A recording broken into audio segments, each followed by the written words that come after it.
Excuse me, Eric the actor. Yes. Eric the actor is on the phone out of Sacramento. He's very excited because many people got to see him on In Plain Sight, the Mary McCormick vehicle. Was this the weekend that Eric made his debut? Eric made his debut. Did you see it? I have not seen it yet. I'm going to get it on demand.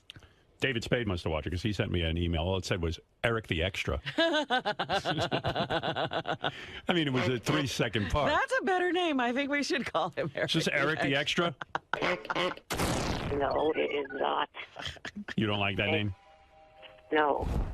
And let me start off with two things. You could have blinked and you would have missed Eric. One thing that I want to say before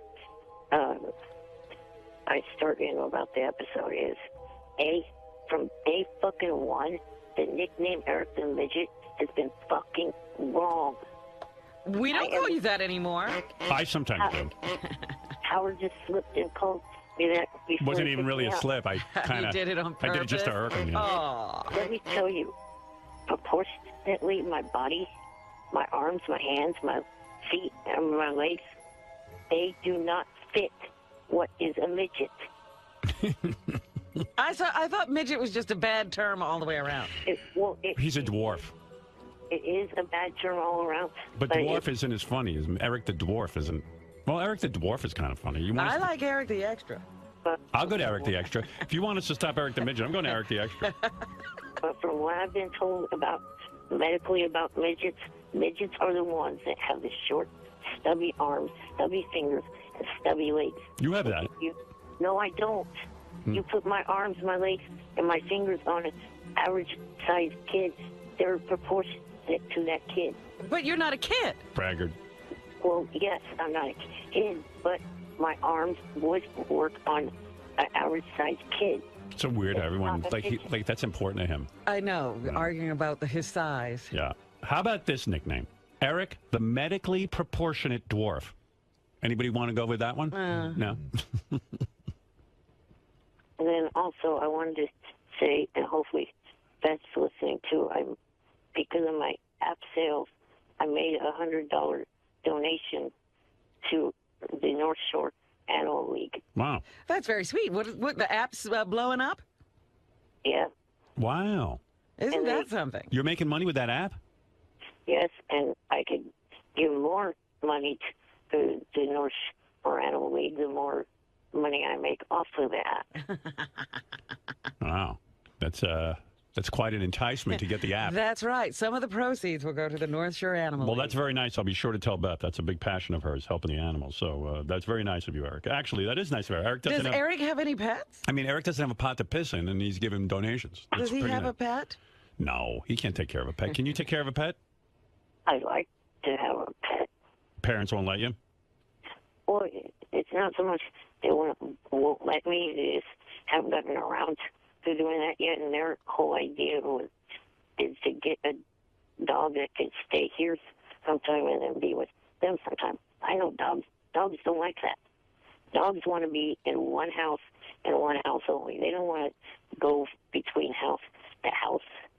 You should get a St. Bernard and ride him around like a pony. Yeah. And have that little keg under his... Yeah, you can have a keg party. Yeah, well, Eric is right. I mean... Dogs don't like to go from house to house? Well, they bond to their owner, and... They can't bond to more than... And it's kind of sucky for Eric. I mean, he's at his parents' mercy, like if he wants to get a pet. But a cat would be better for Eric because cats are much easier to take care of than dogs. Well, I heard about a dog this weekend. Yeah, I like both, but my dad's allergic to cats, so it kind of puts a little, problem there. What about one of those service dogs? I heard about a dog this weekend that actually gets on a school bus by himself once a week, goes to a school, and helps children in an alternative school relieve their suffering. That'd be cool. Like if Eric tied up a dog to his wheelchair, and then he could like a sled. The dog could pull him like a dog sled. Like a dog sled. Is that cruel? No, if you get enough dogs. I mean, maybe one dog pulling the sled would be. Should we get 5 dogs? Eric could have a pack. It's going 80 miles an hour in that chair. That'd be crazy. He could join the Iditarod race. Right. Get a whip. Yeah, well, he should get like a guinea pig. That would be easier. You know what I mean? Like a little Right, or a easy fish. fish. Yeah. Well, fish isn't fun. You can't relate to a fish at No, all. you eat a fish. No. Anyway, Eric's episode of In Plain Sight was on, and I have the audio if you want to hear it. All right. All right, here's Eric. Eric's whole performance. This is Eric's whole performance. Let's see. The first part is 41 seconds, and the second part is 23 seconds. So he was integral to the plot. So both, if you add both together, it's under a minute that he's actually on screen. But he's very impactful. When you see him, you're like, whoa. What did Eric think? Were you pleased, Eric, the way they edited and the camera angles, etc.? Yeah. Did you think you look good? The truth? Well, Oh, stop, Howard. I don't know if I want to answer that because it kind of sounds self-centered. I see. I thought he looked good. I mean, you know, for Eric, I mean, you could tell he was at his top of his game. Did they didn't do anything like put eye makeup on Eric or anything like that, try to matinee idol him up? No, did you could tell they powdered him down, though. Yeah. Right? They had a little bit of makeup on you. Yeah, a little bit. He was pretty natural. Okay. Oh, natural. Here's Eric, the actor, in plain sight, in case you missed it. And believe me, if you blinked, you would have missed it. But, all right, look, it's a part. Here we go. By the way, I like you, couldn't sit through a whole show. I just went right to the Eric part. So I had no idea what was going on. It was weird. Eric You pulls don't up- know the story. Well, from what I could tell, Eric evidently was married to some very attractive black woman. Mm-hmm. And she was... Not a black woman. Why do you keep calling the woman black? I don't know. Maybe because she was pushing a wheelchair. I don't know. In the city, I see a lot of black women pushing So wheelchairs. she has to be black. She's pushing right. a wheelchair. Exactly. No, I don't know why I keep thinking she's Because black. I've seen pictures of the woman's not black. I don't know why I think she's black. Nope, she was a black woman, Robin. I don't know why. You know what? I saw it once. I mean, I didn't see it. The agent was black. Oh, that's what it Yeah. is. Yeah, I but know she's there's a- not pushing the wheelchair. No, I it's know like there's a black person involved. Yes. What was it again? Who's pushing the wheelchair? Is that his wife? no, I guess. All he said it was woman. So See, that woman is not black. No? You think she's white? I can't tell. The woman pushing the wheelchair is your wife? Thank you, JD, for correcting him. All right, so the woman pushing a wheelchair is the wife? Yes. Okay, and then there's a black woman who is showing the home to, like, it's your home, though, right? She's not showing the home. She's trying. She's one of the U.S. Marshals, and she's trying to get the tenant who is under their protection out of the apartment. Yeah, whatever. So That's complicated. So I knew there was a black woman. The black woman is saying something to Eric, and then she opens the door, leaves it open, and then a bunny rabbit comes out. Anyway, here it is. What's the difference? What's going on anyway? Here. You that reporter I called?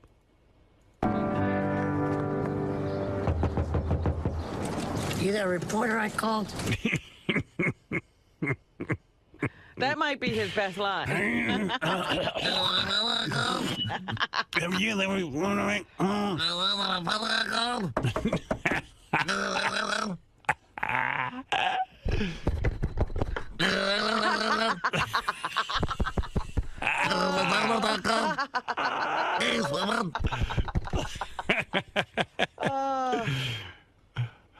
Reporter? I'm Beth's sister-in-law. Who are you? I'm her landlord. I'm gonna shame that crazy bitch on YouTube.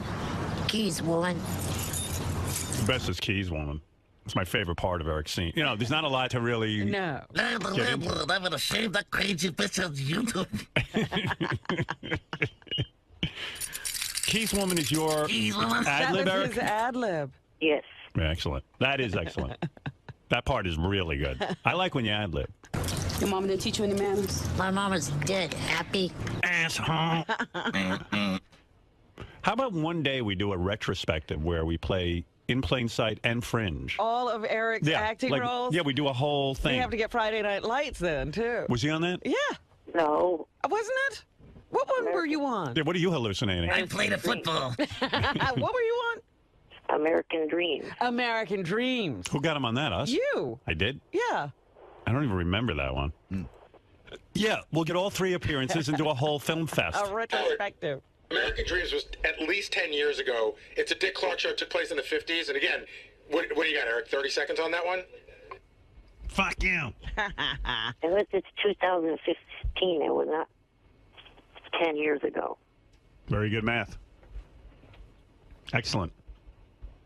Sorry, it was 7 years ago. It seemed like 10 years ago. Eric got you on that one. Genius. Ouch. Nice math on there, Eric. Proud of you. Proud of you. Anyway, yeah, so let's get American Dreams, Fringe, and In Plain Sight and play them all back to back. All right. That'd be pretty good. And then maybe some other people will hear it and give Eric more of a part because... I'm telling you, Eric needs his own show. Well, we're only 20... This is a very strong character. We're only 21 seconds in, so there's a lot more. Howard. Yes? I'm looking at IMDb. So it says for actor, for Eric, he's done 2 acting gigs, Fringe and American Dreams. The new one isn't up yet. But then it says Howard Stern on Demand, and it's got the name of his episodes. Eric the Midget can't get an oxygen tank for In Plain Sight. Eric the Midget quits. It's the funniest titles. He's either quitting or getting an oxygen tank. Struggling for oxygen. Eric, out of all your parts, what do you feel is your best part and best work? I'd say maybe the latest. In Plain Sight? This is the one you enjoyed the most. And why do you feel that way? Well, my head stayed intact. His what? Head stayed intact. He got blown up in Right. Fringe. Was that your most difficult part, the Fringe one? Yeah. He's a fascinating interview. Whenever you interview Eric about his acting, it's always so in-depth. Well, you know, he's so humble about his acting. Right. It was more comfortable doing this role than it was doing the Fringe one, because I got to stay in my, actual wheelchair. Right. Oh, they had you in something else in Fringe? No, he actually was moved onto a bench, and he could have rolled over. Oh. A bench, and then I was on the ground in a subway tunnel. For Right. The second part. Yeah. Yeah, I mean, seriously, it wasn't that easy. That was his most demanding role. I like this character on In Plain Sight, but I guess In Plain Sight's going off the air, so we'd have to move this character into his own series. That's what I'm saying. And he needs a spinoff. Oh, I would love that. Can you imagine a whole hour of Eric? Let's see how the fans enjoyed Eric. I know a lot of people tuned in for it because Eric told us to. Jake, were you? You're in New Zealand. Were you able to see In Plain Sight? I watched them on YouTube. It was just the Eric bit, and yeah, I enjoyed it, except for the bunny line. I felt that was quite weak. Yeah, I know. Funny line was weak. Well, we're getting to that. Well, I'm sorry, I interrupted it. All right, thank you. Thanks. Well, that's a positive review, Eric. Right. You know? You'll take it. Yeah. Guy enjoyed it except for your bunny line. Well, which we're getting to. We're only 21 seconds into an under a minute performance. We're stretching it out. Dad? Dad?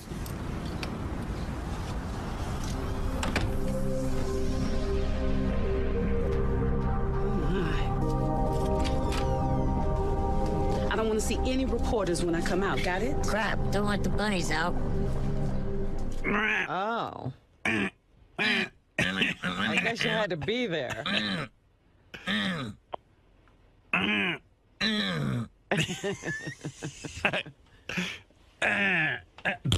Somebody's got to come up with a script for an Eric show. Well, I did come up with some idea, but Howard TV didn't have a budget for it. I wanted to get Eric into a full-length, like a 30-minute performance. Doug, can't we get some sort of budget together to get Eric a real half-hour sitcom type thing, or Let's revive Ironside. Yeah, We could certainly talk about it. yeah. I mean, we're blowing it here. We got a. We got a major star. Yeah, we tried that whole mini Taxi Driver. Remember the film Taxi Driver? We were going to do mini Taxi Driver. By the way, behind the scenes of Eric at In Plain Sight. All right. See Eric on set, talking to Mary McCormick and all the various stars. And then at one point, Eric even gets the actress, what's her name? Vanessa Williams. Really? Oh, Tia Carrera. He gets What? Tia, Vanessa? I don't know. I couldn't think of it. Tia Carrera, and he somehow wrangles her into his His trailer. dressing room or trailer. Seems like a trailer, if I have it right. Yeah. Yeah. Trailer? Did you have a ramp to your trailer? And it's really, really good. No, I did not. So what they do, carry you? Yeah. Wow. And it's really good once Tia Carrera gets in his dressing room because he makes her come all the way over to him because she hears this guy in a wheelchair. She's got to go. Right. Unless you're a complete prick. Her publicist gets her and says, look, there's a guy in a wheelchair here. Hi, Eric. And he's like, and then she goes, hi, how are you? I understand you're doing In Plain Sight today. So am I. What's your part like? The best is she walks in and there's a whole camera crew Right. standing around Eric, and she goes, "Oh, these guys follow you around all the time?" Yes. He doesn't even make. It's not even an intelligible. It's like. He doesn't even make conversation with her. It's the greatest. It's the greatest meeting. He went to all that trouble to get her in there. He gets her in there and he didn't say a word. Yeah, I mean, here she is. She's looking at these cameras. He doesn't try to explain them Nothing. to her. You know, like you'd think he'd go, "I'm here with a camera crew because of Howard Stern," or something. No, he's got the personality of a fish. She's like, "Hi, Eric. I understand you're here," and. But she really walks in and she I have a is clip of that if you want. accosted by cameras, and no one explains it to her. Well, Eric could have made some comment. Hey, play that clip. This is a little piece of what you'll be seeing tonight. Hi. Hey. Hi. It's only on one channel. Your Wayne's World and True Lies. I know, 150 years ago. No. Hey, nice to meet you. He's a big fan of yours. They were all set to take him back, but he wanted to wait to say hi to you. Cool. And he's been asking about you all day. Yeah. Because he saw your name on the call sheet. Oh my goodness. Yes. The tango teacher. Do you have these guys following you around everywhere? Yeah. Just today. Yeah, just today. This is a big day. So you finished working today already? Yep. Oh, cool. Yeah. Got all the scenes and good to go. Nice to meet you. There he is. But that was the if whole. it wasn't for '70 and everybody else Oh my God. speaking for him. You have these guys following you around everywhere you go? Eric, what happened? Would you choke? No, I could have spoke, but they answered before me.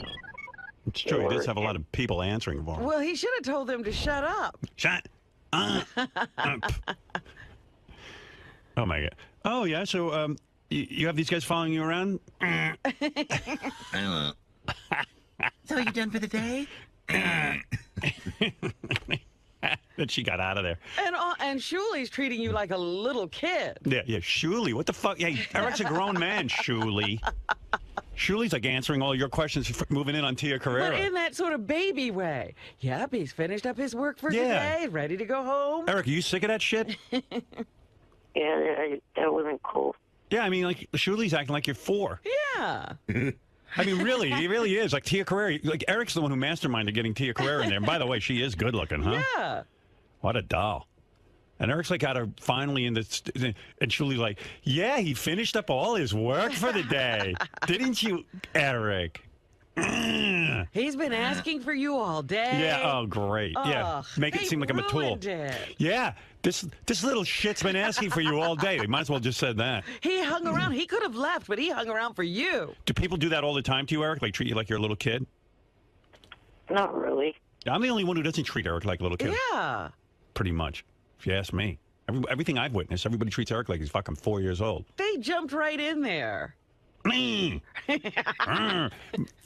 Fire. We could remake Frankenstein's monster because Eric actually, like Dr. Frankenstein should end up with something that looked like Eric. You know what I mean? That big giant thing that he ended up with, this big strong. He really did end up with something. After putting like 10 billion volts of electricity through something, you should look like Eric. You certainly should sound like Eric. If I get the rights to Frankenstein, would you do like a mini remake? No, I don't think I'd do that. Why not? Frankenstein is a famous character. Hey, De Niro played him. Yeah, but that's not enough acting for Eric. He's right. What are you talking about? Frankenstein's the whole thing. You wait for him to show up. Yeah, but he doesn't have anything to say. You want Eric to talk. You know what I mean? But this is perfect dialogue. Yeah, but that's it.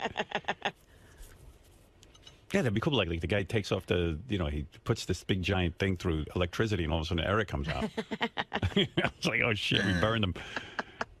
He's horribly damaged. And just to let you know, I would have, if I had known that Tia was going to be on Celebrity Apprentice, I would have brought that up, which is a much newer thing for her than the other 2 things I did. Yeah, he went, I saw you in Wayne's World.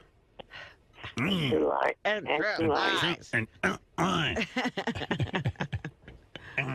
But that's not great conversation either, Eric. Yeah, well, he tried, but Shuli, I feel, kind of cock-blocked him with his baby talk.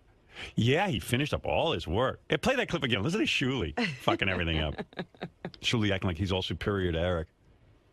All of a sudden, and that's Jan's job anyway to, you know, do the baby talk, you know, to at least talk for Eric. Jan knows not to say anything. Right. Hey, play that again, you guys. I want to hear 𝗛𝘄𝗍𝗿. It's 2 seconds. Okay. Give him a sec. They got to re-cue. That's rewind for those of you not in the business. If he ever had a shot with 𝗛𝘗𝗏, they blew it for him. 𝗛𝘗𝗍𝗿's like, no accident in your pants today, huh, Eric? Hey, what is it? My diapers are clean. I don't wear diapers. I know. I'm saying he's treating you like a baby. Yeah, I'm on your side, dude.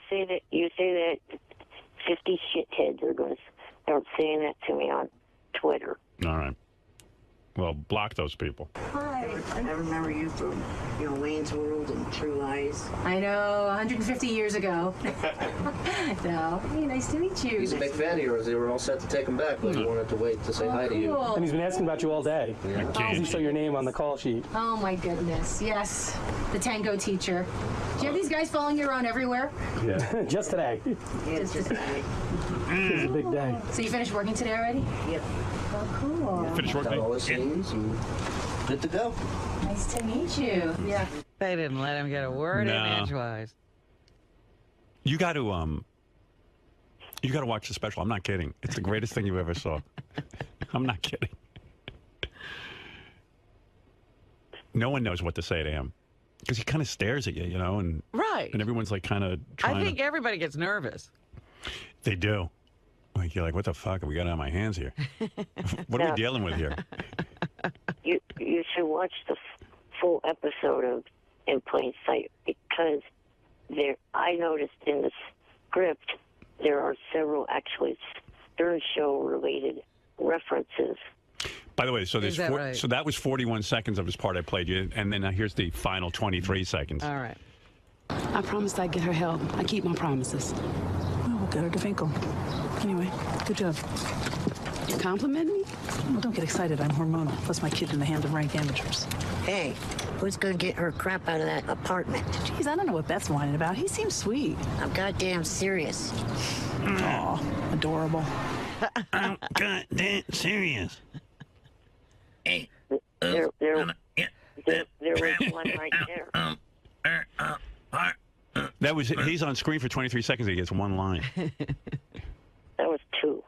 Was it? No, you're right. And there was a Stern Show related reference that Mary did just there. What'd she say? Replace Beth's name with your name. I don't know what Howard is complaining about. He seems sweet. Oh God! You think that's a Stern Show reference? Well, holy mackerel! My real personality and my on-air personality. My real personality is sweet. My on-air personality that you complain about and others complain about isn't. I think you're stretching there, Eric. Yeah. Jerry wants to comment. Jerry, yes, hi. You're on the air in Philadelphia. Good morning, Howard. How are you? Morning. I think he needs to be on Inside the Actor Studio with James Lipton. Yeah, wouldn't that be great? I think it would be the highest rated show that guy ever had. And tonight we celebrate the renowned Eric the actor. His head would explode. Just imagine him trying to get an answer out of him. Eric, what was your favorite role? It would be the greatest show ever. Eric, what is your favorite curse word? That's it. That's all I have to say. All right, thank you. Good idea. We're going to see if we can't book him on that. Eric, would you be on Inside the Actor Studio? Yes. You would do it, even though you realize you've had 3 roles that all are under 60 seconds. You would go on there as an actor. I'm sure that they're not all under 60 seconds. Let's see. Some of them are less. I have American Dreams here. Let's see, 49 seconds and 10 seconds, so that's just under a minute. And the Fringe thing is 22 seconds. Yeah, as it turns out, all your acting is under a minute. They can't wait to hustle you off the screen. You want to hear his American Dreams? You want to do the retrospective? Let's start. All right. And we were hoping to fly to San Francisco. We have family there. My older brother. Oh, well, have you ever flown before, Eric? No, this is my first time. Oh, well, let's see what we can do for you. That's that. I think he was better on American Dreams, honestly. Yeah, his acting was better there. Yeah. That's it for American Dreams. Sorry. That was 10 seconds. That one is under a minute. You're right. Fringe is a little over a minute, 49 seconds, and then the head blowing up scene is 22 seconds. Oh, so he actually gets Screen time. over a minute. Yeah, he is over the minute on Eric the Extra. It's pretty good. You want to hear him on Fringe? Sure. All right. Hello. Hi. What's this? It's a box. Well, what's in it? Oh, as with most things in life, the reality would pale in comparison with one's imagination. And isn't it that's just a wonder?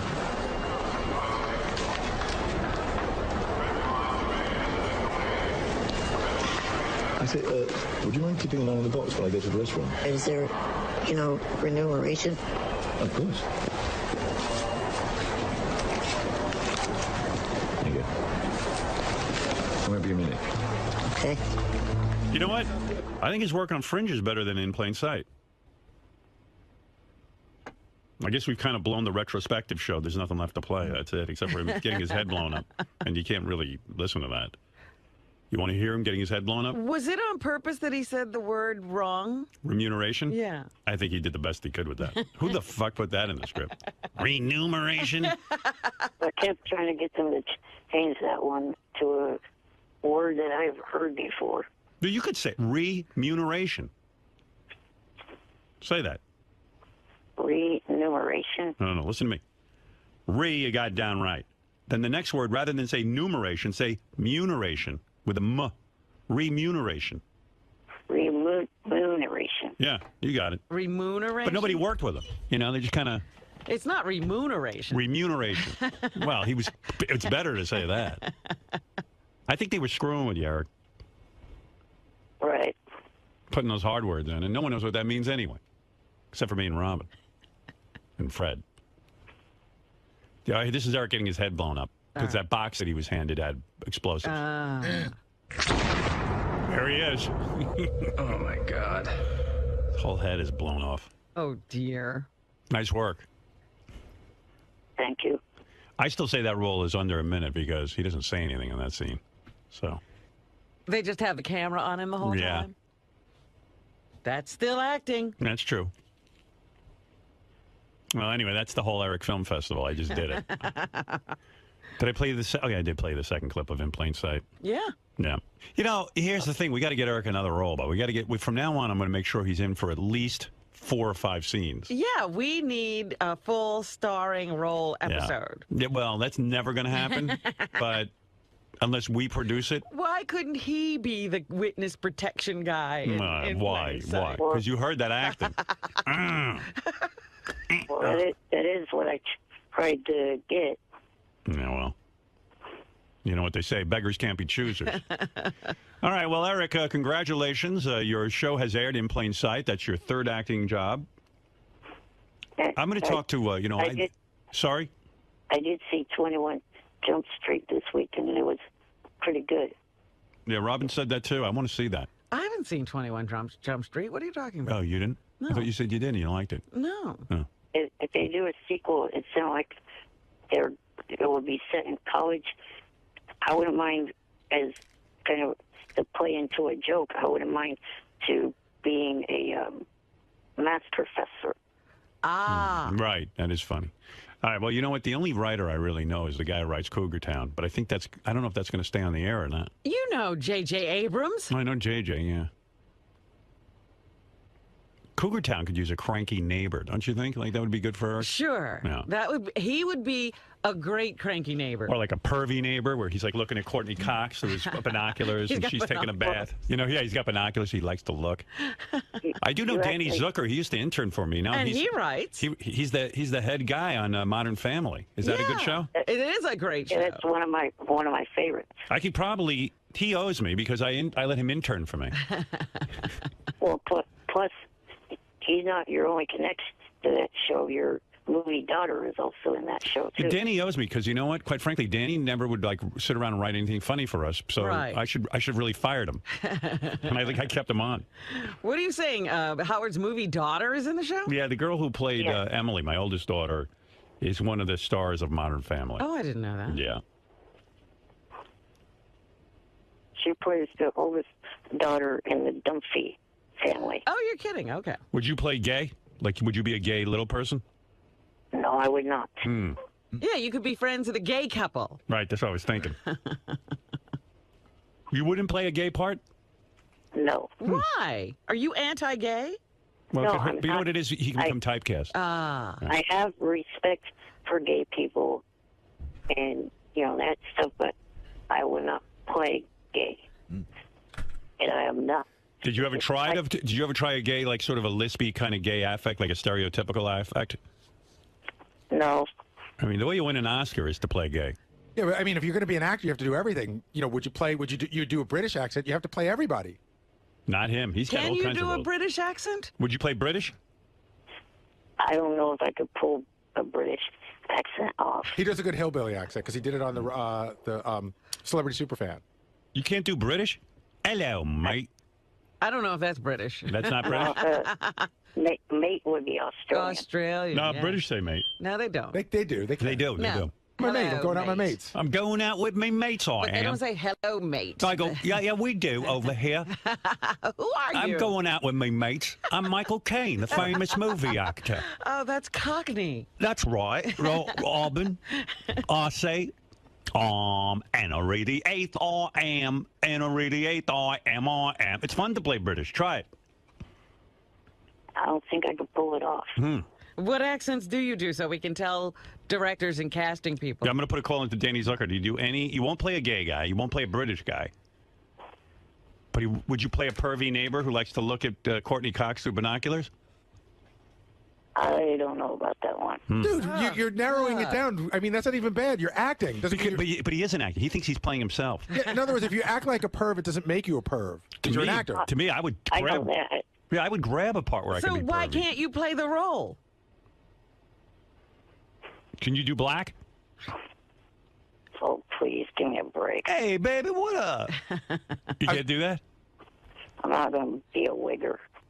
Yeah, if I cast you as a wigger, can you pull that off? Why not a black guy? We could put him in... Blackface? I don't know if you should. He could be like Robert Downey Jr. in Tropic Thunder. We could dye him. Can you be like can you be a wigger? That's so damn disrespectful to black people.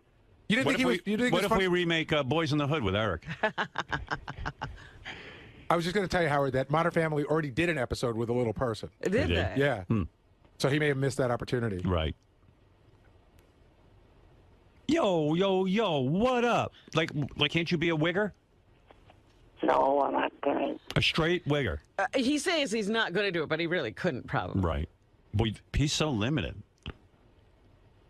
Yeah, he could only play a cantankerous midget. Dwarf. Sorry, little person.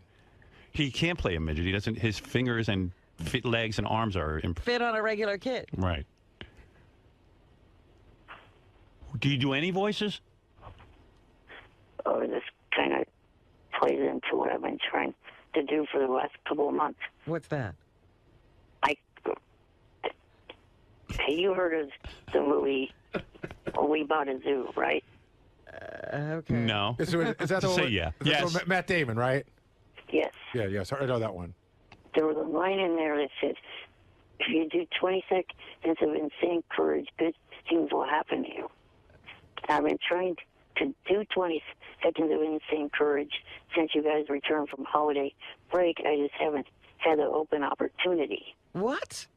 He's acting. What?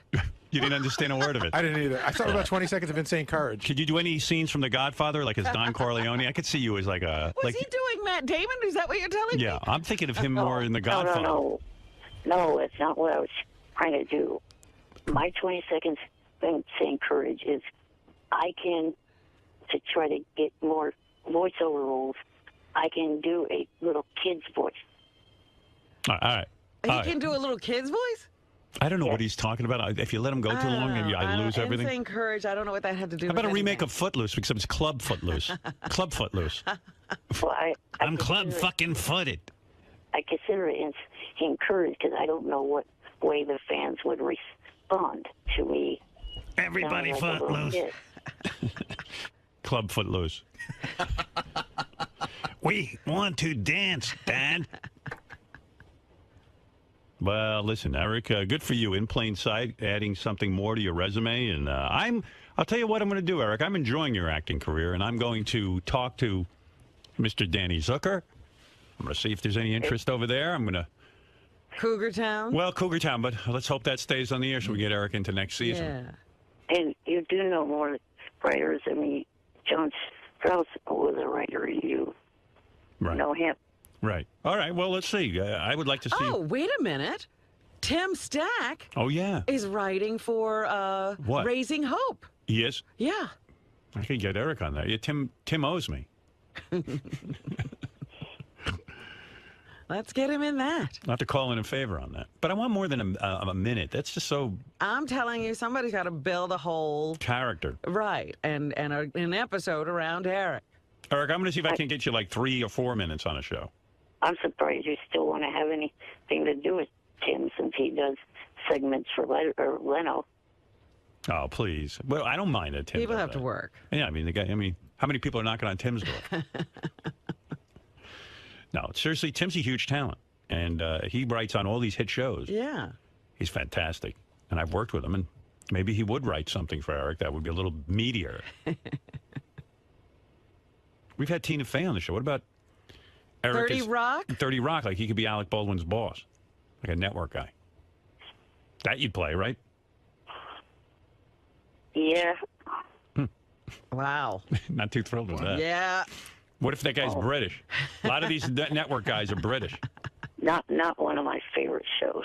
Oh, you don't like 30 Rock. So you're not going to even do a show that you don't like.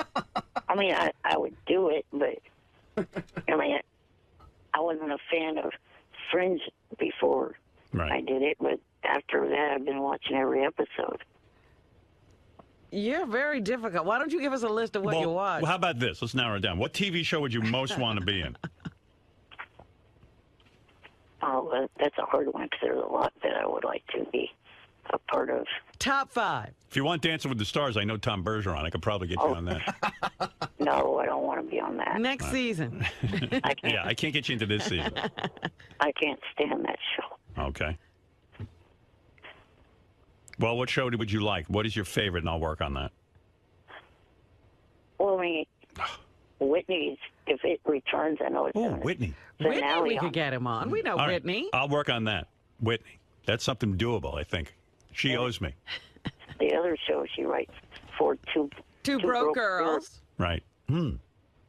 Whitney with Eric. A shower scene. She could be one of the guys like she cheats with. All right. I'll contact Whitney, see what I can get going. Right. All right. Later. Congratulations, by the way. You're not going to let me try to... Try what? The kid's voice. He wants to do his kid's voice for you. Okay. I wasn't looking for that one, but I wanted to hear British or a Wigger. But go ahead. Let me hear a kid's voice. Well, this is in hopes maybe there's some Disney projects or something. Oh. Like a cartoon. Okay, go ahead. Hi, Mr. Stern. My brother listens to your show all the time. He says that you're pretty mean to a guy named Eric, the actor. Well, that's pretty creepy. That's a creepy kid. Do you think that sounds like a kid? Well, I could... That sounds like a pedophile who's talking to a kid, which I think you could play. Hey, little boy. Want a Kit Kat? Well, Fred, you're a voice guy. What did you think of that? That was really weak. Was it? Really I mean, it did sound a little bit like a kid. Let me hear some more of that. Johnny's heard me do better. All right. Well, Johnny's on a casting agent. Yeah, Johnny should carry a tape recorder all the time. Isn't that the Dougie the Puggy voice? No, I never really did it. I never gave voice to the pug. What'd you think of his kid voice? You're good. It wasn't very good. It started off, and then it just became Eric. Right. Yeah, after a while, he becomes Eric. Well, you can't take the breaths out. See, that's Right, the problem is, Howard, no matter what voice he does, he has to stop to take a breath. Right. Right. Midway. Hell, Oh. Are you Simba the Lion King?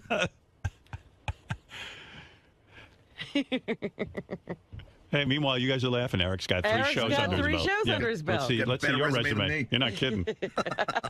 Oh, someone just gave an idea about another writer that you know, Mike Judge.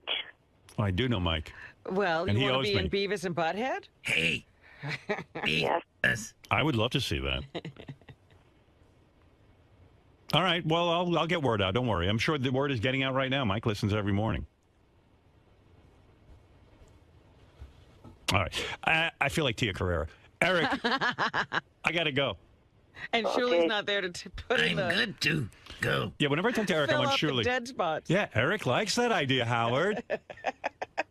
That'd be a good episode. Beavis and Butthead act like, you know, guys in wheelchairs, like midgets in wheelchairs, and they get chicks to be nice to them. Because they want to get up to the front of everything. Right. They meet Eric, and they see all these chicks like 𝗦𝘗𝗿𝗱 being nice to him. And then Beavis and Butthead figure out that if they hang out with Eric, they'll get chicks.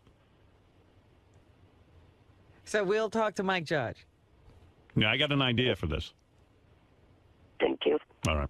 All right, Eric. Congratulations again. I'd love to see him on Sons of Anarchy, where he rides a motorcycle. On a motorcycle? Yeah. What do you think of that? You think that'd be good? I would love to see it. Yeah, like cool. Or he works for a circus, gets shot out of a cannon. Boom.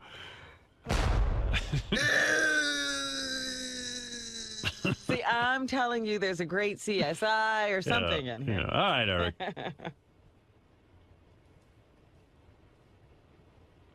All right. Talk to you later. Hello? Eric, did you go? I guess I think he's gone. Oh. All right. That's for the best. Shuli, when Eric called up a little bit. Oh, hold on. What? Okay, now you're ready. Yeah. Okay. Shuli, Get my good side. go ahead. Oh, perfect. Yes, go ahead. When you're listening back to tape of yourself talking for Eric, do you think that you do speak about him or for him as if he was a baby? Well, I definitely feel like, you know, I worked as a camp molest counselor for a few summers, and so I have it's still in me. Like when we were on the road with Beetle, it was the same thing. Like I definitely keep an extra eye out for Eric. I'm not saying he's a child. I'm just saying it's just weird. I just kind of look at him like, all right, he's gonna need an extra hand or foot with a couple things, and I should be extra attentive to try and help him out, you know. But I'm not like walking around going, oh, this fucking baby, I gotta do everything for him. You know, we all have shit that we can't accomplish that we would like to. So, you know, not everybody has people around them that'll help them. How about your tone though when you speak for, you know, because Eric obviously isn't the most talkative guy. He's not, and he was obviously flustered by 𝗦𝘗𝗿𝗱 and. It's all bets are off when it's in person. Everybody can sit here and make jokes about Eric and do impressions of his voice, but when you're sitting face to belly button with this guy, and he's like, it looks like the dude's melting in front of you, and. I mean, you're just not like, hey, what a fucking douchebag, you lazy prick, get off your ass. Unless you're Yucko. Yucko's the only guy that I saw that met him face to face and didn't hold back a thing, and was just brutal. And even Sal and I were just like, oh my God, we've never done that. But yeah, that's Yucko. So everybody else, it's a big difference when you're. It's jarring. Yeah, it's definitely. It makes you want to look up at the heavens and go, why? You know, damn you, motherfucker, you know. So it's a big adjustment period, man, and you can't just go back into the way it was when you were on the phone and he's out of sight, out of mind, you know. You think Howard would be the same way if you were around Eric? Oh, without a doubt. Everybody, unless you're in full makeup as a clown and he doesn't know what the real you looks like. Yeah, but then there's the fans. Fans just don't give a shit. They see him out in public, they're like, you know, fly with balloons, you fucking midget. You know, they're vicious. And that's the nice stuff they say about him. So, but not all of them are like that. But there are some that they're excited. You know, they hear the character Eric on the show. He pushes a lot of buttons. And so they see him, they want to let him know what they're yelling at their radio every day when they're going to work when he's on. So, but as far as people working with him, like Angie and I, you know, we go into it thinking this is gonna be great, this is gonna be great, we should do this, we should do that, and then you walk in, you're like, hey buddy, how's it going? Like, it's a big difference. When you're in the room with Tia, was the awkwardness palpable? Did you have to step up and say something? Otherwise, it would have just been silence and nothing more. And I knew it was going to go down like that too. Like, he wanted to meet her. He's, you know, he had just heard she was on set somewhere. So the idea comes out of his mouth before he's even actually thought out, well, what am I going to do? What am I going to say? What's my in here? And I was like, wow, this is going to be a really awkward type of train wreck meeting. And it was. It lived up to every second of the hype.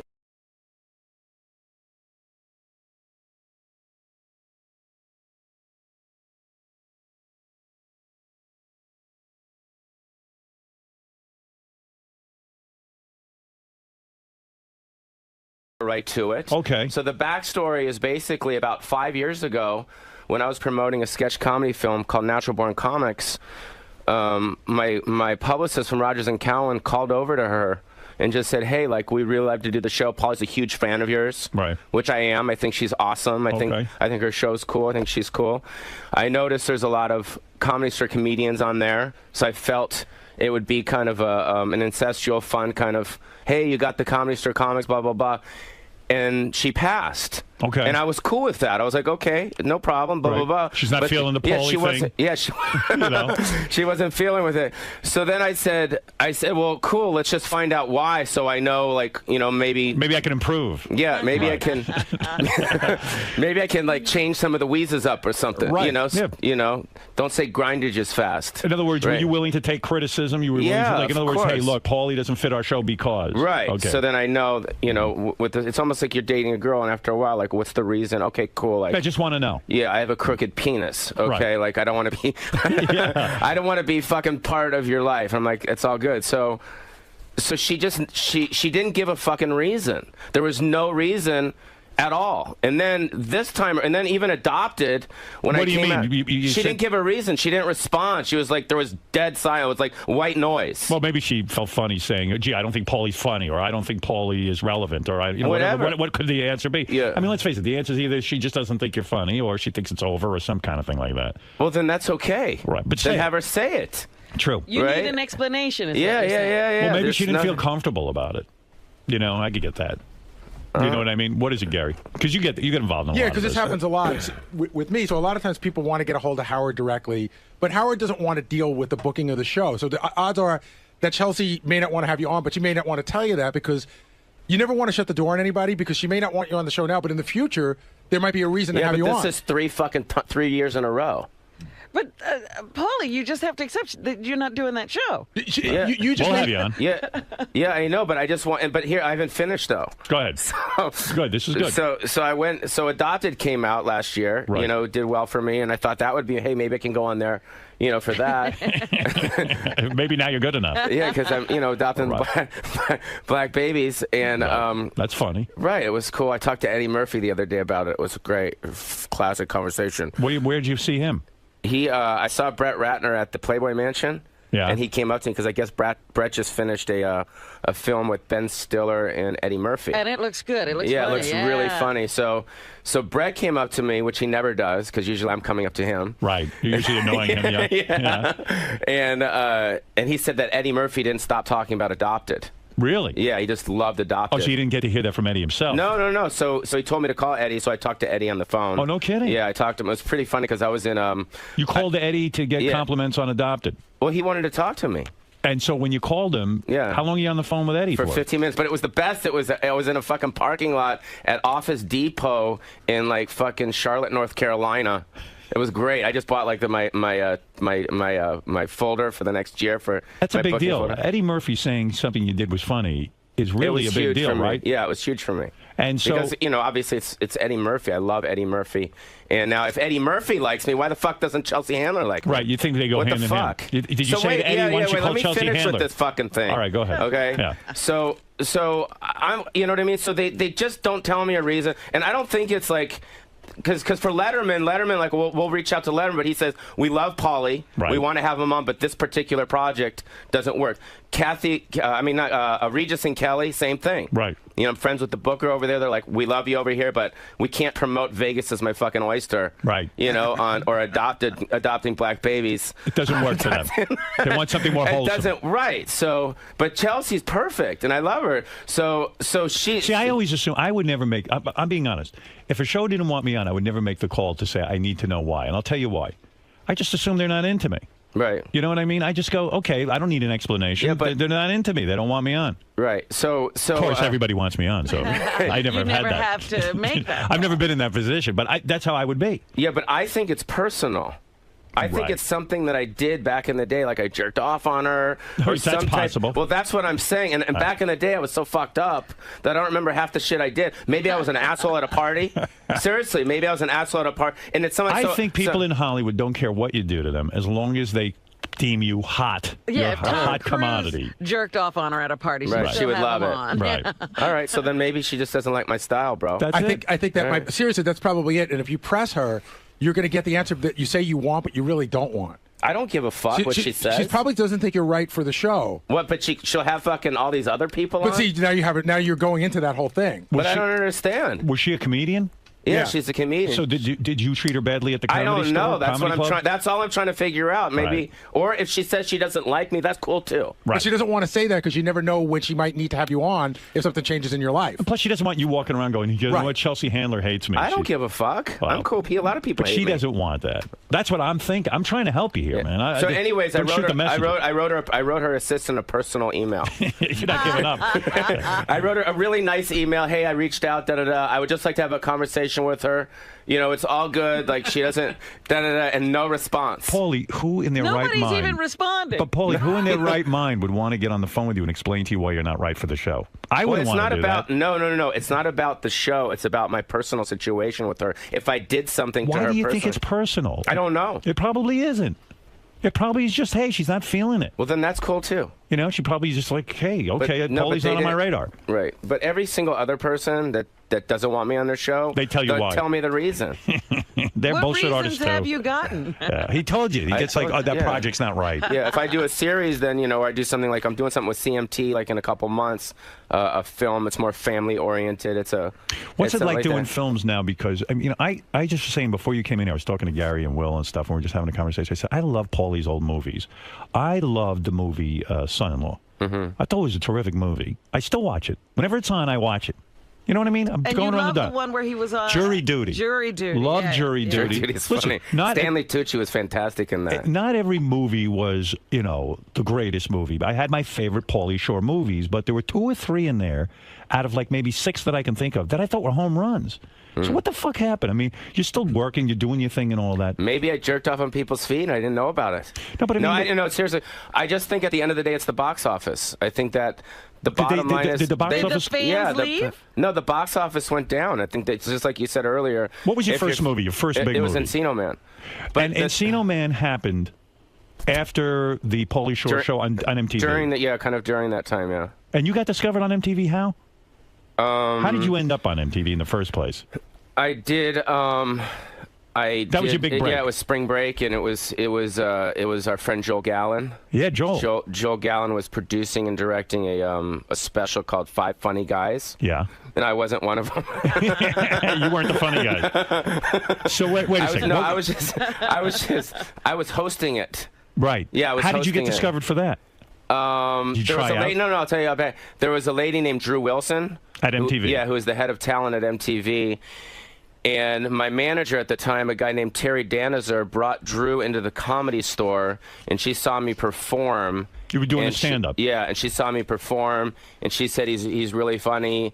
And then they had brought me down to Spring Break MTV. It was back in the late 80s, early 90s, and it didn't go so hot. So then I kind of went back to the drawing board and developed, and that's kind of how it started. It didn't go well on MTV. At all. It bombed. Bombed bad. Doug Herzog was there, and it was just like, because it was live. If you remember back in the day, MTV Spring Break was live. Right. So it was a huge, huge thing, and I was nervous, and Corey Feldman was there. I remember even like me and Christian Slater. Right. Right. We're not getting any pussy, and Corey Feldman was getting all the pussy. Boy, how do things change? I agree with it. Me and Christian Slater, I swear to God, we're sitting sitting in our fucking hotel room at the Marriott going, this fucking cocksucker with the fucking Michael Jackson face and a glove is getting all the pussy, and we're not getting shit. Yeah, there was a time you didn't get. I mean, you're a legendary cocksman. I mean, you've gotten lots of pussy, and when you were doing movies, was the pussy different? Like, were you getting into like? It seems more now. More now. Yeah. You haven't mostly slowed down a bit? You go to get pussy but I don't know, at the Playboy Mansion. No. It seems more now just because I'm not as, I don't want to use the word desperate, but I'm not like chasing it as much. It doesn't mean as much to me. I'm 43 now. But a lot of, you look good. Yeah, but at the Playboy Mansion, you got kind of wrapped as the guy who all the playmates fuck. So you had to back off that well, right? I mean, you tapped that well way too many times. I don't know. I think so, right? I mean, that was the... Oh, Paulie, you go to the Playboy Mansion and then you end up sleeping with Paulie. It was almost like a joke at that point. You had to. It's like mandatory. Christ, right? No, seriously. Cool. But it was for a while. Having sex with me? That's not a joke, but I'm saying you got all the playmates, so the girls start to talk among themselves, like Paulie fucks us and then dumps us. Right? I guess. And I always liked your rap on sex. You look at guys like Tiger Woods. You look at guys like Arnold Schwarzenegger. And you say, you know what? At least I'm honest with a woman. Yeah. I don't marry them and then fuck people behind their back. Or lie or say I'm doing this. No. No, you've always been honest. Yeah. That was the one thing, like I told you, I think last time I was here, that I didn't like about my dad. You know what I mean? Is that he wasn't honest? Well, no, because he got in this relationship, you know what I mean? And he didn't want to be. He was never happy. He was never happy with your mom? No, because he was, on the road with Elvis and all these people, and he wanted to have fun. He wanted to live the lifestyle of a comic. The lifestyle that I'm living. So I just don't think the two worlds mix properly. Right. So you felt your father was a hypocrite. And that's why you see a lot of these rock stars with these wives, and you see them on these reality shows on VH1. They look fucking miserable. They do. These wives, because they know their husband just went and fucking got blown by like 3 groupies in the back of their disgusting tour bus. You're right. They just look. So where people say, "Oh, Paulie's gross because he fucks all these girls," Paulie isn't gross. He's being honest. Right. You're living that lifestyle. And are you in a relationship now? No. It's hard for you to be in a relationship because you're banging a lot of girls. No, that's not it. What's going on? I'm just into my work, man. I'm into my work. When's the last time you got laid? I don't know, 2 days ago. Oh, 2 days ago. Oh, Yeah. You didn't say he wasn't getting laid. Oh, I see. You're not in a relationship. You met a girl 2 days ago. No, she's staying at my hotel. Oh, she's a girlfriend. She's a She girlfriend. Right. Oh. She's not my girlfriend. She probably sees other guys too. Right. But she's my friend. We get along. You got it all figured out. And I don't mean that facetiously. You really do. But you have to ask, how does he maintain that emotional distance? You never just get so involved and how do you want do to that? possess and My emotion goes into the stuff that I'm working on. But when it comes to women, do you ever get attached or needy? Or back in my 20s, I did a lot. Yeah. Very miserable. Do you ever date anyone super famous? Or has it always been I told you just a while ago, just Kylie Minogue. Kylie Minogue. Yeah, that's a pretty big score. Long time ago, yeah. Did you fall in love with her? Mm-hmm. Loved her. I loved her so much that I flew to London. I flew to London where she was performing, and as I was flying to London, she was flying to L.A. to meet her new boyfriend. Oh dear. Oh God. I guess Why she dumped you? I guess the deal is if guys are ever texting their girl or vice versa, and you're not getting a text back or calling them, that pretty much means I don't want to go out. That's the pussy way out. So You know girls what I are mean? as scummy as guys. Guys will do that a lot too. They're just sort of never. No text, nothing. no call back, and Right. stuff like that. But the thing is, it's like, it's just, I think that's, Would you have married Kylie Minogue? Do you think? Probably not, because I don't know. Did you ever confront her and say, why didn't she break up with me properly? Why didn't she at least give me an explanation? we had that conversation. Did you have it on the phone or in person? No, in person. How did you get it? it? It was hysterical. It was hysterical. It was fun. It was hysterical for her. No, it was hysterical because... Wait, put on your headphones because that's your mic. Sorry, I'm just getting crazy here. What's the matter? What are you doing? What are you doing? Put your headphones on. There's a microphone in them. All right. What happened over there? You get nuts. No, what happened was she was dating some guy named Stefan, right? Who was the music video director for the Chili Peppers, right? What's the matter with you? I'm just thinking back. I have to go fucking ahead. think about it, dude. What the fuck? Let me think about this shit. Okay, so So I was, I flew to London, and then as I got there, Stephen Baldwin was filming a film out there in London. Boy, that goes back a long way. Stephen Baldwin was making films. Yeah, and he was filming a film in London. I think it was some film out there, and I found out through her friend that I became friends with on the set that she had flown to Los Angeles to spend time with her new boyfriend, Stefan. And I had no idea that she had a boyfriend. Right. So finally, she found out that I flew to London. She thinking I'm a psycho. Right. All I want to do is say, yo, tell me what the fuck's going on. Are we going out or not? Yeah, it's cool. You know what I mean? It's all good. So then finally, she hit me back, and she said she's in L.A. and she's nervous. I'm going to do something. And how many times have you made love to her? I mean, a lot. A lot. Yeah. All of a sudden, she's nervous? 6 months. Yeah. Wow. And then, and she was staying at the Chateau Marmont, and she says, just pick me up, and we'll go have lunch, and we could talk about it. Yeah, because she wanted to be in public with you, so you couldn't beat her up. Kill her. Yeah, exactly. So we went to the Kings Road Cafe on Beverly, and I was crying, man. You know what I mean? Yeah, I was crying. You always demand the reason from Chelsea Handler, from this chick, Kylie Minogue. You need your reason. I need my fucking reason. You need closure. Yeah. All right, go ahead. So I'm fucking crying, and she's just staring at me like she's in shock. Yo, she's in fucking shock, dude.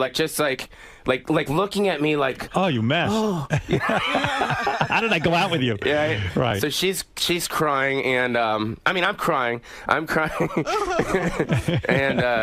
then what did she say? She just said, and look. she's just saying, look, I have a new boyfriend. I'm very happy. Stefan, I'm the fucking video director guy. Boy, that hurts, doesn't it? It's like they put a knife in and he was doing some good videos back then too. The Chili Peppers. What are you kidding me? He was a cool guy. I mean, you should probably put some of his videos up right now on your show. I mean, he did the one where they're in the desert. How long ago was this? This was in the late 90s. Wow.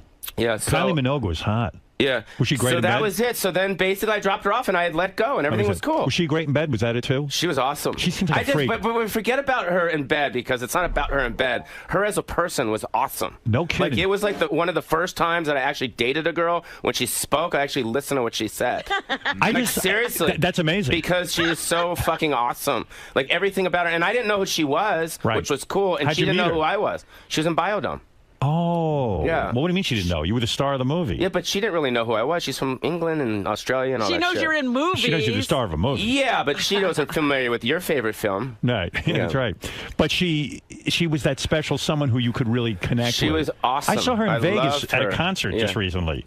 And she's got some following, Kylie Minogue. Yeah, she's great. She's great. And I love her and I miss her. And I saw her, I think, a while ago. I think it was in the early millennium time where we were doing TRL or some shit. Right. And I saw her there, and it was cool. She was cool. She's awesome. So take me back to your career. You're on MTV. The first time you go on, you bomb.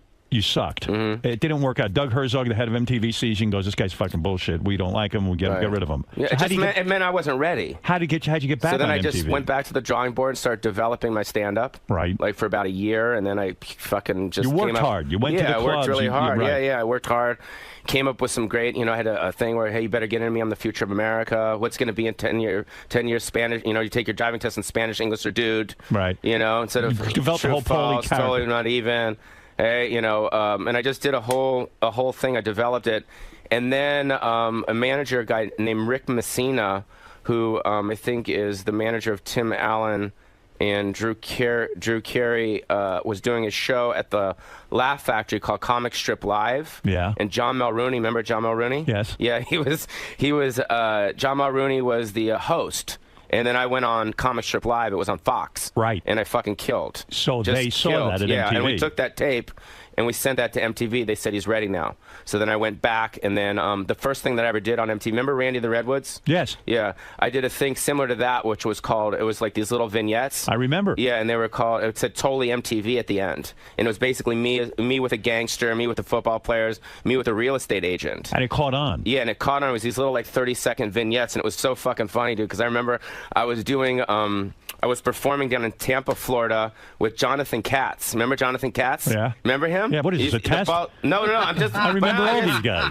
I mean, baby, come on, man. Right. So I'm down in Tampa, and I'm perforing down there, and then I all don't of a even sudden... remember Jonathan Katz. I just don't want to slow you down. Yeah? So you're performing down there. So I'm performing down there, and all of a sudden, I'm sharing a condo with him, with Jonathan Katz. Right. And all of a sudden, my videos come on MTV, and I fucking went crazy. I was like, holy shit, this is awesome. Now it's happening. It's all MTV happening. was big. Yeah, and And then Jonathan Katz left the condo. He's like, I got to get a new condo because he didn't know who I was. Right. So how do you get into the movies then? Someone approaches you and says, hey, your characters are really taking off on MTV? It was Peter Paterno. And what was the first movie? It was Encino Man. Peter Paterno brought in my Totally Polly tapes to Jeffrey Katzenberg at Disney. I see. Yeah. And then Jeffrey Katzenberg had Encino Man, and then we rewrote Encino Man. Who was the guy? Fraser. Brendan Fraser was the prehistoric dude, right? Yeah. You go on the set there. Is that when things get out of control, when that movie hits? And then that movie made, how much money did that movie make at the time? Do you remember? I don't know, probably like 60, 70 million. 60, 70 million, and that wasn't an expensive movie to make. No. So all of a sudden, now you're a fucking Hollywood commodity. I got, on my deal, I got, I mean, I don't want to say I got fucked, but I mean, once Jim Carrey started getting $20 million a movie, I was like, how the fuck am I making da-da-da-da, which wasn't, What were you making? Not a lot compared to that. What'd you get for Encino Man? Not a lot. It was like a 3-picture deal. I signed a 3-picture deal with Disney, and it was Encino Man, and it was just like they bumped up a certain, Did you make $300,000? Yeah, well, more than that. $500,000? Probably around that. And you figured the movie made $70 million. Yeah. Probably more. That was just, And there was no back end or But I got anything, $70 million worth of vagina off it. You did, huh? Did all hell break loose? No, it was just, it was I don't know. It was a good time. You know what I mean? It was. All of a sudden, it's like, hey, I'm a Hollywood player. Did everyone start sucking your balls? I was young. I was like 24, 25. You know what I mean? So what was the second film? And then it was Son-in-Law. Son-in-Law, and that made a lot of money, didn't it? Yeah, Son-in-Law did well because it kind of took me out of the kind of MTV audience and brought me into more of a mainstream audience. You were a leading man all of a sudden. Yeah, it was. I was very lucky with that one. Who's the chick in Son-in-Law again? What's her name? Carla Gugino. Did you fuck her in real life? No. That's interesting. Yeah. Why not? She had a boyfriend. Oh. He was on the set. She was a good-looking girl. She's awesome. She was great. It was funny when we were doing that movie, Ashley Judd was almost going to play her role. And what happened? Disney wanted Carla. I see. Probably would have fucked Ashley Judd. Maybe she didn't have a boyfriend. Right. So Encino Man hits. And how much money did, not Encino Man, when Son-in-Law, how much money did Son-in-Law make? I'm not quite sure. But it was a big hit. It was around that, yeah. Around $70 million bucks. Not that much. It was less than Encino Man. Every movie I did started making less money is what happened. I see. Yeah. Yeah, by the time we got to Biodome, we were done. Finished. Was that the end? That was the end. What about in the Army? That was a good one. That was good, too, but it made like 30 or 40 minutes. It didn't make as much. So were you in a panic at that point? Did you freak? I didn't know what I was trying to think, was I freak? No,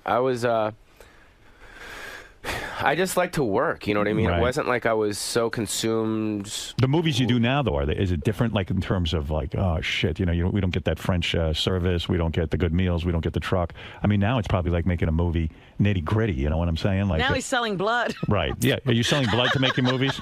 Like Robert Rodriguez? I mean, it's a different thing now. I mean, it must have been great when you're doing, I don't know. It was cool because I did Son-in-Law. a small part in the Nicholson film that comes out, I think, in September. And it was just nice to be back on a set of a really big film. Like right. 'Cause it's a different vibe, right? All the grips. Everyone's like, "We miss you, man." Because whether you talk shit about my stuff or not, like you said, like the movies every day play on TV for a reason. Right. I love a lot of those They movies. do well, and and I guess why is Adam Sandler so successful with his? They seem like his movies do well. Yeah, but it's the same kind of genre, isn't it? I mean, it's like the goofy guy kind of thing. Like Waterboy and Encino Man don't seem all that different to me. Maybe you should do waterboarding in Encino Man. Maybe that's it. He can waterboard me in Encino. So no more Playboy Mansion for you? I go sometimes. You do? Yeah. Where are you going to get laid? I don't know. The airports. Everywhere you go, you get laid? No, I don't. It's not as much as it was to me. It's not as important. Getting laid isn't as important? No. What happened? I'm just not that interested in it. It's not as much. I think it's my, what's it called when you get older? My libido? What's it called? Libido. Libido, yeah. I think Your mojito. My mojito. No, I just think when you get in your 40s, your interests change. You know what I mean? In the last 3 months, how many different women have you had? Be honest. Sex or? Sex. Just sex. Just sex. Jesus, I don't know. You don't no, not that much. Sex? Shit, I don't know. 3 months? Yeah. What month are we in right now? Right now, it happens to be August. All right? I know that much. I don't know, maybe like 4? 4, that's a lot of girls. Really? Dude, for a guy who's not that interested, that's a lot of girls. Isn't that a lot of girls for a dude who's not interested? Absolutely. He's not interested, so I only had 4. It's only 4. It used to be like 24. No, that's a lot of girls. You'll never get married, right? Oh, he will. I would, he won't. I would say Yeah, he never. will. Never say never. Never say never. You say he will? Yeah. He'll get Yeah. to be about 60-something. You know what the type of girl that I'm looking for? Because I was thinking about it for a long time. I was like, well, if I am going to settle down, because obviously you don't want to be with other girls when you create a really good relationship with someone. Right. Because you're going to say to yourself, why am I going to fuck up this great, awesome friendship and relationship with someone just for a piece of ass? That's right. Right. That's it. Yeah. So because that's really the bottom line. That is. Right. So what I'm thinking is the type of girl that I'll settle down with is going to be like a Sharon Osbourne type. A manager Yeah. but isn't that more of like a mother type? Like well, someone what's wrong with that? What's wrong with that? You want someone who can manage your career. I want someone to be the yin to my yang. Right. I don't need like a Playboy model, but one of those type of girls. Because Those girls are fun. You have a great time with them. You enjoy each other's company, but you kind of keep it, Well, what you're saying is, you're looking. If I'm really going to settle down, the Playboy model is looking at you to take care of her. You're looking for a woman to take care of you, almost like a mother. Right. I see him like Groucho got married when he was 100. All these guys, they're almost decrepit. They can't walk. Then they hook up with a girl. Back in my day, we fucked lots of girls, but now, of course, I'm with my wife. You seem that way. Oh, I love her. She's the greatest. Is your dad doing okay? Yeah, he's doing great. Is she still getting a lot of pussy? I mean, he's my in front dad? Of, yeah, is he getting? He's married. Oh, he is. Oh, Yeah. I'm sorry. All right, listen to me. Well, that still doesn't answer the question. Your next movie should be pursuing Sharon Osbourne. I think you should try to go out with her, and that's the movie. But if you think about it, you think Ozzy would still be alive without Sharon. I think he's devoted to Sharon, and he recognizes that she's the most important thing in his life. Although he did fuck up for many years. He used to cheat on her. Yeah, terribly. but imagine him without her. He's dead. You're right. That's what he would have got hit by a truck. That's right. You know what I mean? Maybe you should date the daughter. Kelly, yeah. Yeah. Pauly Shore's special, Vegas is My Oyster, airs all month long on Your Showtime. friend Andy Dick's in there. Yeah, I'm really. What happened to him? Like, I just heard yesterday, and then I'm like, what the fuck's going on with you guys? Me? I'm just listening to this guy do an anti-Semitic rant. That He's talking about us Jews? Yeah, he's talking about a bunch of shit. Yeah. I would cut him out of my special, but it already aired. What can you do? No, I just thought it was a weird place to be coming from. Like, he's trying to attack me, and that's what he's attacking me over. But for what? As if it's, like I've done something terrible and bad. And he thinks I've done something bad to him because I don't give him a free radio show or something. I don't know. The guy's just, listen, he's obviously a mess. He's funny, though. He was funny on the show. Well, that's good. I'm happy he's funny somewhere. Yeah. Well, you figured out how to make him funny. You're the only guy who doesn't have to cut him out of everything. Good for you. You ever bang a porn star? Have I? Yeah. I don't know. Have you? Never. Never? Never. I've never. I'm too paranoid about getting ill. Right. I know that there's a tremendous amount of STDs in that industry. Yeah, that's what I've heard. So, yeah. Didn't you dated that porn star who ended up dying, that girl Savannah, right? You've dated porn stars. Jesus Christ, what the fuck are you bringing that up for? I just had therapy for that shit. Were you in therapy over that? What? Asking Pauly Shore if he dated a porn star is like... What? You finished the joke. I'm not good at jokes. No, but I mean... I didn't know that you went into that dark area with the porn stars. We had this conversation. Yeah, but I don't remember. I think we discussed Savannah with him, actually. Oh, we did? Yeah. When you... Are they different porn stars than regular girls? I mean, are they great? Or are they just like any other girl? It's just the porn is the performance. And when they're in... They give great oral sex. They do. Yeah. Because they know how to do it. Yeah. But what do you think that is? Do you think they just... I don't think porn stars love sex. I think, if anything, they're probably turned off to it. Some of them do, but it seems different now. It seems like I'll meet these girls, these younger girls that'll get into porn, and they'll be like, yo, it's awesome. I get paid da-da-da-da, and I get fucked all day. It's awesome. And some girls, like some of these porno girls, like they won't even have sex in their real life. And then they like to do it on the on the set because these guys have big dicks, Right. So you know what I mean? They please it. Yeah. It's some weird. Some of them do. And don't you feel bad fucking them because they're looking at you like, hey, maybe Paulie will be my boyfriend and he'll be romantically interested in me? I don't think they think that. Why are you sweating so much? Look at your underarms. Are you not using deodorant today? Are you letting us see you sweat? Paulie, pick up your arm. Look what's going on. No, pick up your arm. I'm not picking up my arm. Look at that. How wet you are. Shit. What happened to you? Well, I don't know. It's sweaty in here. You're grueling me. Grilling you. Now I know why they won't let you on Chelsea Handler's show. You're sweating too much. So as far as I'm just trying to think. Is it different? Is it I don't know. I was just trying to think if I would be a little bit sad for them, maybe, because they, you know, they're probably looking at you like, oh, wow, maybe this is my chance to be with a guy who has a legitimate career. And meanwhile, you're saying, hey, she's just somebody I'm going to fuck for the night because she's a porn star. No, I think that it's pretty much a mutual let's have a good time type of situation. Yeah, I don't think it's anything else but that. And you've stopped going to the Playboy Mansion that much. I thought you loved the Playboy Mansion. That's your place. I go up there. Yeah, I go up there. But it's not, like I said, I don't know what it is. I guess when you turn you get in your 40s, things... You've matured. Things that were as interesting to you when you were younger, it's just like partying. It's the same thing. Yeah. Like, I don't go out and party. No, it's not my thing. You just all of a sudden found it not so It's much not, fun no, anymore? absolutely not. I like to go to the spa. I like to relax. I go to the gym. Right. I like to have fresh juice, you know? Right. It's just kind of like more... A woman doesn't fit in all the time. The what? It's not like a fever like that you need all the time. It's not as important. It's like your priorities change when you get older. I mean, you know, right? Let's go to Hook Nose Mike. Go ahead, Hook Nose. Hey, good morning, Howard. Hook Nose Jew bastard. How you doing, brother? Listen, I just wanted to ask Paulie if he ever thanked you for Jillian Grace. Does he know the backstory on how Jillian became a Yeah, you know, we've been over star? that. You banged it. You remember banging Jillian? Mm-hmm. Yeah. Yeah, she was on our show. That's how she became a Playboy Playmate. Yeah, she's great. How's she doing? I don't know. Isn't she a mother? She somehow you didn't get her pregnant, but David Spade did, and then she gave birth to David Spade's baby. How is she doing now? I don't know. No one's talked to her? No one's talking to us. She won't talk to you? Well, I mean, I guess she would if we called her. I mean, what am I going to say? I mean, Spade probably talks to her once in a while. We would hope. It's amazing you avoided getting any of these girls knocked up. It really is. I think God has watched over me. Yeah. I mean, if you grow up around Sam Kinison, Richard Pryor, Robin Williams, and breastfed by Roseanne Barr, and you know what I mean? It's like, you know, and I'm still like standing here, like I'm that same guy, you know? You wear rubber all the time, I guess, huh? Pretty much. Yeah. Yeah. But did you ever like be with a Playboy Playmate and just pull out and just hope for course. You have? Of course. And you never got them pregnant? I mean, I assume I haven't. Wow.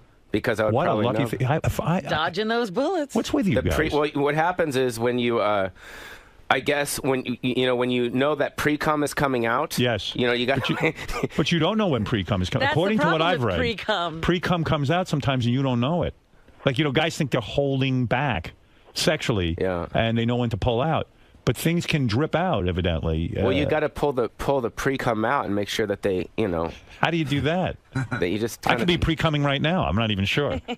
You understand what I'm saying? It's a miracle that you haven't had a child. And that would have been a complication in your life that would have been insane because you're not interested in a relationship with these girls. And I think there's a lot of guys that get complications in their life with children that deal with it once they have the kid. I think we're all, you know, I would say probably about maybe 25% of the population were accidents. Yeah. I mean, don't you think? Probably a little higher than that. I'd have to think I was. No, stop. But doesn't look like my parents really want to be all that much.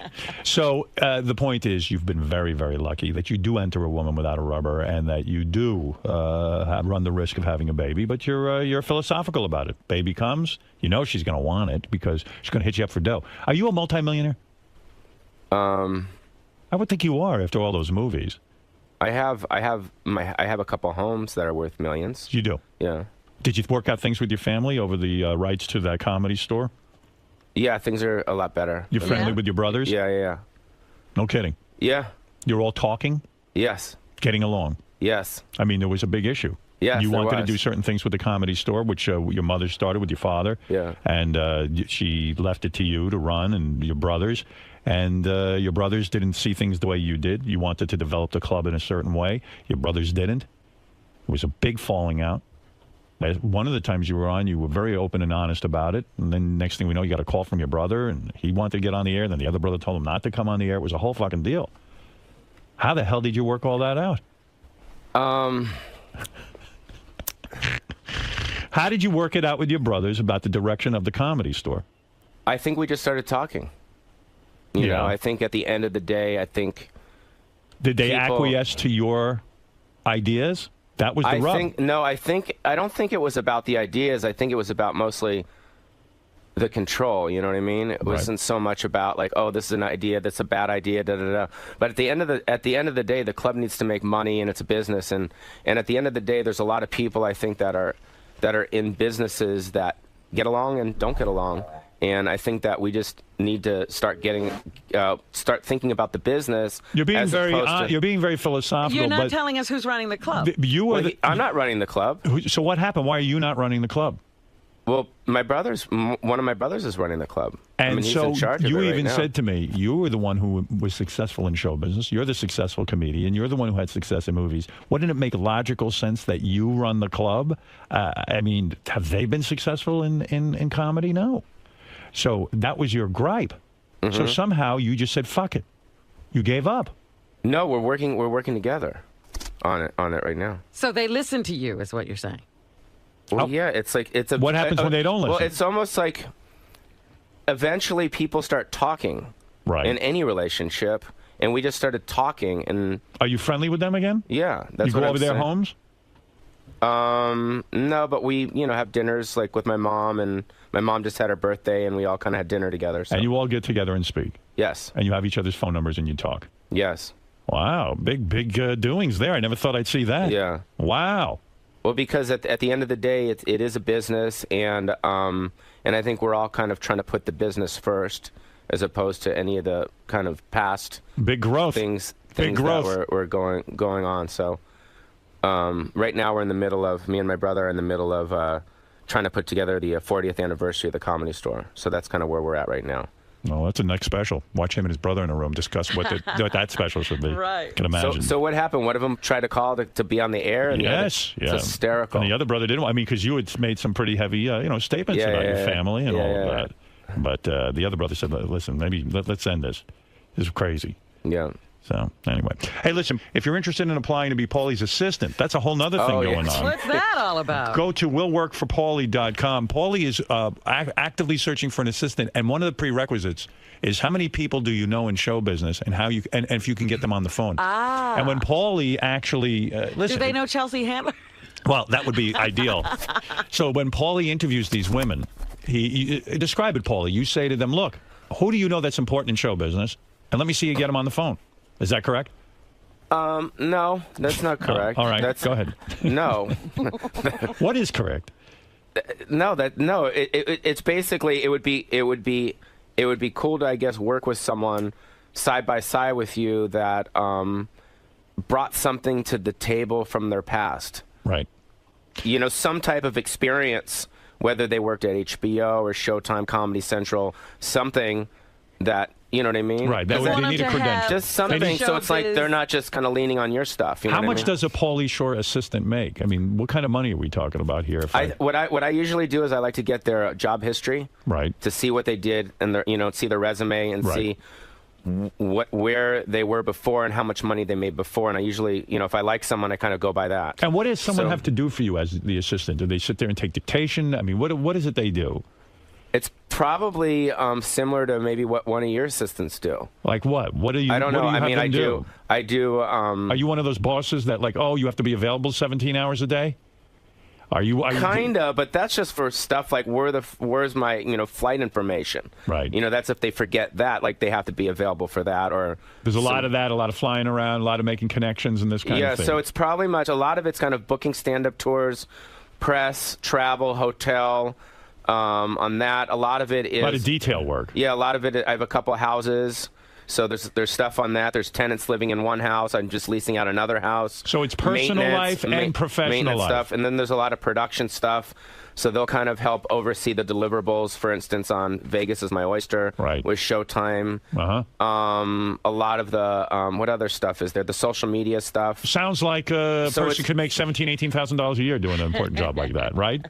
I don't know. No, really. What do you pay an assistant? What figure do you have in mind? I mean, that sounds like a lot of work, quite frankly. You're sitting there and putting your schedule. Yeah, it together. sounds like you'll never see home. Yeah, I mean, it sounds like you're one of those guys who expects everyone there with them 24 hours a day. So, what kind of money are we talking about? Let's be frank.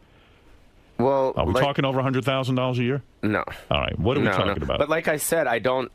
Everyone's different, so I don't say okay, they're going to get this, because if it's some kid out of college that wants to learn everything, I'm not going to give them that much. Can they make as much as $60,000 a year?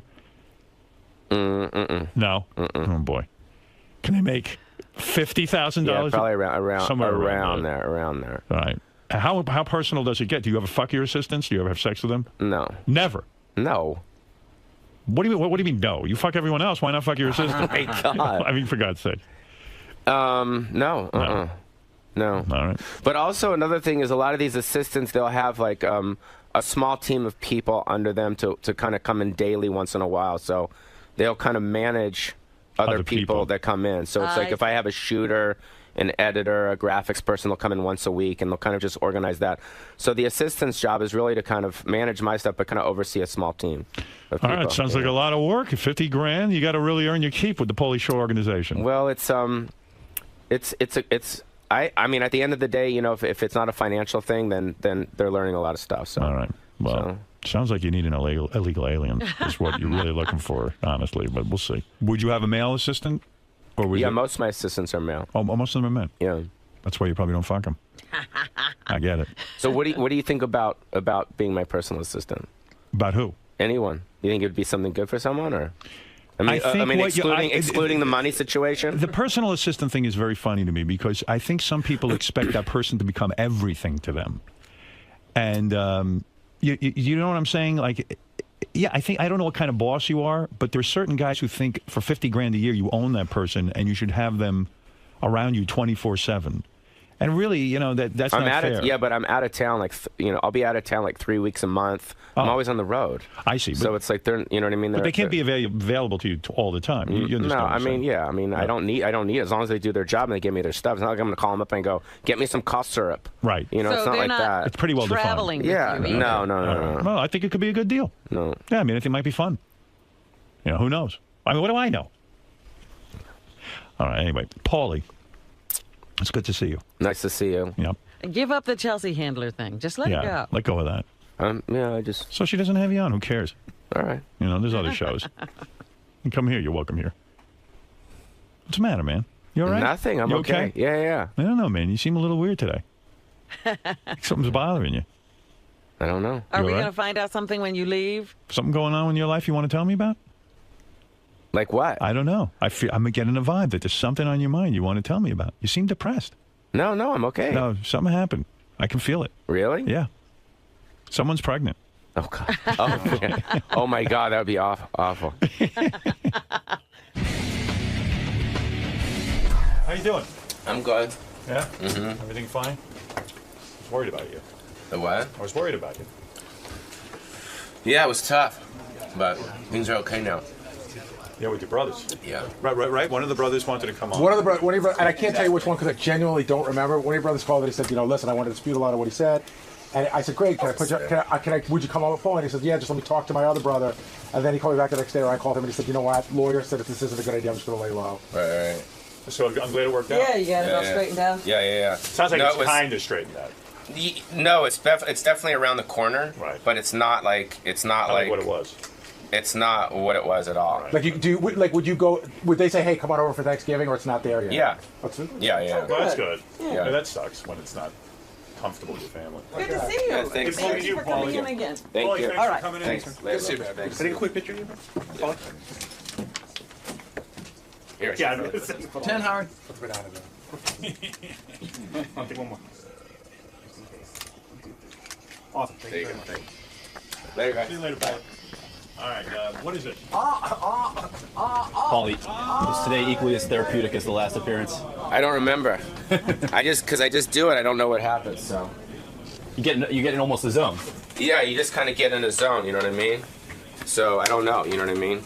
I don't know. Oh, I thought you were handing me that. No, I don't know. It's just one of those things. You just do it, and then hopefully it plays good on the air. It did, and it was less family talk this time. It was more about sort of your career path and what's led you to this point. Do you ever reflect on that on your own, or is this Howard? It's the chance to get it all out there and think about everything that's gone on in your life and career up to this point. No, I try to on stage as a stand-up comic. I try to talk a lot about that stuff. You know what I mean? So that's kind of like a lot of the stuff that I've been talking about lately is a lot of his like autobiographical stuff.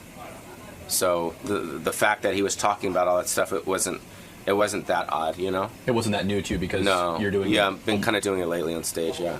Besides stand-up, what are you looking to do next? Where is your career going to take you from this point? I want to do something dramatic, something kind of unexpected, something different. So I'm working on that. And then I'm messing with some CMT movie right now. And then trying to put together the 40th anniversary of the Comedy Store right now. So cool. Yeah, so that's kind of where my next thing that I'm leading to. The other thing I wanted to ask you about was Andy Dick. How much contact do you have with that guy? We text once in a while. Are you going to relay any of this? Not as if Andy hasn't heard Howard's rants, but are you going to ask him about specifically his relationship with Howard and really what went wrong? If I see him, yeah, but I'm not going to reach out. You know, I'm not going to reach out to him and be like, yo, what happened? But if I see him, I'll ask him. Because I think that's his own deal with Howard, so I kind of want to stay out of that, you know? But based on the information you heard from Howard's, you know, with all the anti-Semitic rants and all that stuff, is it possible that Andy even has a side to his story, a valid argument, do you think? I have to hear Andy's stuff first, so I'm not quite sure. I haven't heard it, but you know, I assume if Howard's pissed off, it was probably pretty bad. Right. But I haven't heard it yet, so if I heard it, I'd be like, oh shit, I can't. You know what I mean? So where I just hear it online or something, you know? You have to do him diligence, so to speak, so you know where he's coming from as well. Yeah, I don't know. I don't know what he said. I heard it was bad stuff, but I mean, you know, Andy, hopefully, Gary told me he wasn't on drugs or he wasn't drunk when he did it. Yeah, he sounded very lucid and clear-minded. That being said, it sounds very kind of not like Andy. So I don't know. Maybe he's just bitter because Howard had a deal with Andy. Do you know what I mean? Right. He was doing shows fairly regularly. Yeah, and then Howard kind of snipped him, and Gary snipped him. So maybe there was something built up about that instead of Andy taking ownership, saying, "Hey, my show wasn't good," and it wasn't really where it should have been, and he didn't take ownership, you know. Right, now he feels slighted and bitter and all that. Yeah, so I think maybe it all kind of came out on this guy's radio show. Cool. Well, thanks for stopping by. Good luck with your future projects. Hope to see you soon, Paulie. Thanks, guys. Bye. Thanks. Later. Why do you think you were so sweaty today? Oh, I don't know. My shirt. I know. Were you embarrassed? About my shirt? Yeah. Yeah, well, it's sweating. So I didn't know. I mean, I never worn this shirt before. Was there something you were holding back and not telling Howard? He thought something was wrong with you. No, it wasn't. I just didn't know where the interview was going to go. So I didn't know, you know what I mean? It was like we got out so much stuff at the beginning, and then after that it was like, I don't know what else he wanted to talk about. I mean, we started talking about the special and different things like that, but I mean, it's kind of like, you can't keep talking about one story for hours and hours. Right, but he thought something was maybe on your mind, something was wrong with you, you weren't telling him everything. He was concerned. Yeah, no, I'm pretty much honest with him. Okay. I didn't say there's anything that, you know what I mean? So you're okay? Yeah, everything's cool. All right. Yeah. Good. Thank you, sir. Thanks, Paulie. Bye, guys. Thanks. Good seeing you, man. Later, man. Bye. Later. Peace. This is the best of the wrap-up show. A recap and behind-the-scenes look with John High and Gary Dell'Abate. The best of the wrap-up show begins now. Whoa, whoa, whoa. Stop the clock. On Tuesday's wrap-up show, I dish all the details on what happened when me and Ronnie went to Vegas and how he came up with his new catchphrase. You don't want to miss it. Check it out. Speaking of Vegas, Benji, Ronnie's out there doing his annual. You host this thing every year now, right? I don't host it. I'm co-host. Guest presenter. Oh, guest presenter. Yeah, the first year I co-hosted it.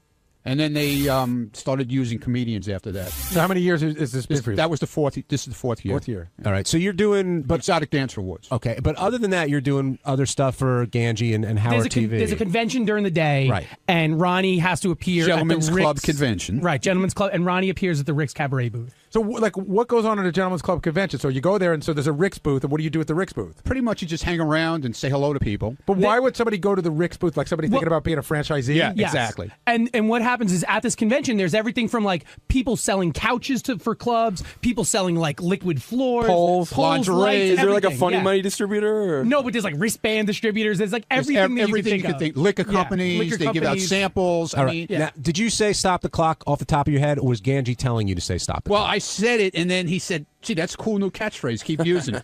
But Ronnie, okay, at that point, But he right? used it multiple but times. I've used it before. Hold on, at that point, Okay. because I don't know what your relationship with Ganji is. Do you stop and you go, wait a minute? Ganji told me that's good. is he fucking with me or is it really good? You don't know because the way he tells you, it sounds like it's good. But that means he's good at what he does. Yeah, I guess it is. I guess he is good at what he does, little fuck. So at the moment, are you thinking I got another topless here? Like I've got something else I could? Well, that's the way 𝗫 makes you feel. So that's what you thought. Yeah, well, now I realize what he did. And 𝗫, he's making the TV show is what he's making. Like I hang out with Ronnie a lot, so he'll say things, and I'll be like, "Oh, Ronnie, that's great!" Like, and I really like pump him up, and I'll be like, "Ronnie, that's the way to do it." Like, "Oh, you should definitely do that." And I because I know I'm like, and I just can't wait to get the camera going so I can get it on tape. Well, there are a couple of things that I noticed this morning. The first thing is, I think 𝗫's like a funny guy, but to me, on the air this morning, he was like on fire funny. Like he's never been funnier. Yeah. And you seem to be his muse. It's when he mixes it up with you, he was like banging away. I know. Otherwise, he's a stale fucking piece of bread. The other thing is, I'm shocked that like you were yelling at him this morning. You were so surprised, and I go, "Wait a minute! Wasn't it a mere 6 months ago that Ronnie was on the air giving 𝗫's eating schedule and busting 𝗫's ball?" So exactly. I thought it was funny that you were so irritated when you guys give it back to each other. Dude, he put up a thing on Twitter the other day. A platter of mozzarella. Did you see it? Did you follow him? I didn't see it. He puts up a platter that he ate for dinner of mozzarella and tomato and peppers and all kinds of crap. He goes, "This is my dinner. It was so good." This huge platter. He ate this whole thing by himself. So you're saying that platter's his hot chick of the week? Yeah, that's his hot chick of the week. Believe me. Let's get back to whoa, stop the clock. Whoa, stop the clock. And that was my favorite part of this whole thing was I by accident just said stop the clock at one point, just goofing around, and he goes, No. It's whoa, stop the clock. Yeah, right. Like Don't mess up my thing, man. To correct me that I got his catchphrase wrong.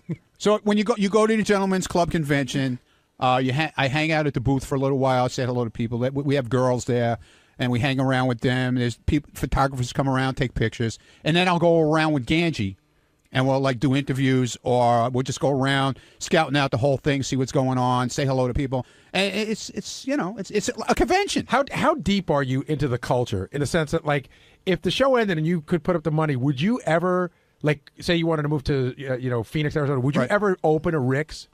Well, first of all, you can't open a Rick's. There's no franchises. Oh, it's Rick's. not. No. Rick's is totally owned by one person. I thought it was a publicly traded company. It is, but you can't. Well, okay, would you? He's not a franchise. Would you ever open a club? I thought about it, but there's a lot involved. Cabaret licenses, liquor licenses. I honestly think from towns, townships, wherever you're opening it. It's a lot. It's a lot involved. He could be like a consultant. Like he could definitely be hired as a strip club consultant. Like if he wanted to go that route. That's great. That's not bad. Hot girls. Like fly me in. I got to tell you, because they all listen. Like a lot of times, Ronnie was like giving advice. Like I can't remember. Oh, like he had a really good one too. Dude, I can't remember what it was. At the Best Buy. With the Best Buy machine, like the Best Buy machine. Yeah. You know what? You know when you go in like to the airport and Best Buy has a machine where you could buy like iPods and stuff right in the machine. Well, they had the same type of machine that they want to put in strip clubs where they put what would vibrators, like stuff like that. Why would I need a vibrator at a strip club? I have no idea, but to put it in all, I don't know where they want to put them. But anyway. This girl Daisy Dukes, who is a porn chick, and she's a really nice girl. They're really nice people, a lot of them. And I said to the guy who invented this machine to put the stuff in, I said, "Why don't you come up with a miniature Daisy Dukes pussy that vibrates and put it in the machine?" He thought it was the greatest idea in the world. Because what guy wouldn't want to be seen in a strip club? By No. pussy? Yeah, but you stick it in your pocket. You know what I'm saying? Guys like 𝗫, who go home and jerk themselves Imagine like you go to the parking lot, there's like 10 used pussies on the ground. Sounds like you could be a consultant, Ronnie. That could maybe be a in your consultant. future. He's got advice. Hey, it's 𝗫𝗿𝗍𝗿, Baba Booey. On Wednesday's wrap-up show, we covered a lot of topics. Jim Brewer was on the show, and we talked about how great he was. And he talked about his dad, and so we talked about what would make Howard cry if anybody on the show died. And that got us into a whole discussion on how religious everyone on the show is. So here's how it happened. Today, stopping by again, friend of the show, longtime friend of the show now, I guess, Jim Brewer. And Brewer always has stories, and he always has the energy and the family stuff. But the Steve-O thing today just took it up another notch. Well, not only did he have the impersonation down right, but he had the words and the phrasing down right. And I'll tell you, the one part of when he told the story about him being with him in London and they're going to set his hair on fire and there's nobody there. This is one thing that Steve-O does all the time. I go, Steve, please don't do it. He goes, dude, I've done it 1,000,000 times. That's his line. But, of course, he's done it like once or never. Now, I also thought it was interesting, speaking of the London thing, that Jim had the attitude of, not Steve-O isn't a comedian. He understood what Steve-O brings to the table, one in the audience, but also in entertainment. And it seems like other comedians would say, well, he's not a comedian, and there's an attitude that Jim just doesn't have. Yeah, and if you get caught up in that, then you could just play with a bunch of comedians. I think maybe not in front of anybody. Now, the interview started with Howard saying that he loves Jim's book because it has it in the bathroom and he refers to it all the time, so he knows it very well. Do you take that as a compliment when someone tells you that they have your book in the bathroom? Absolutely. Yeah, it means they like it.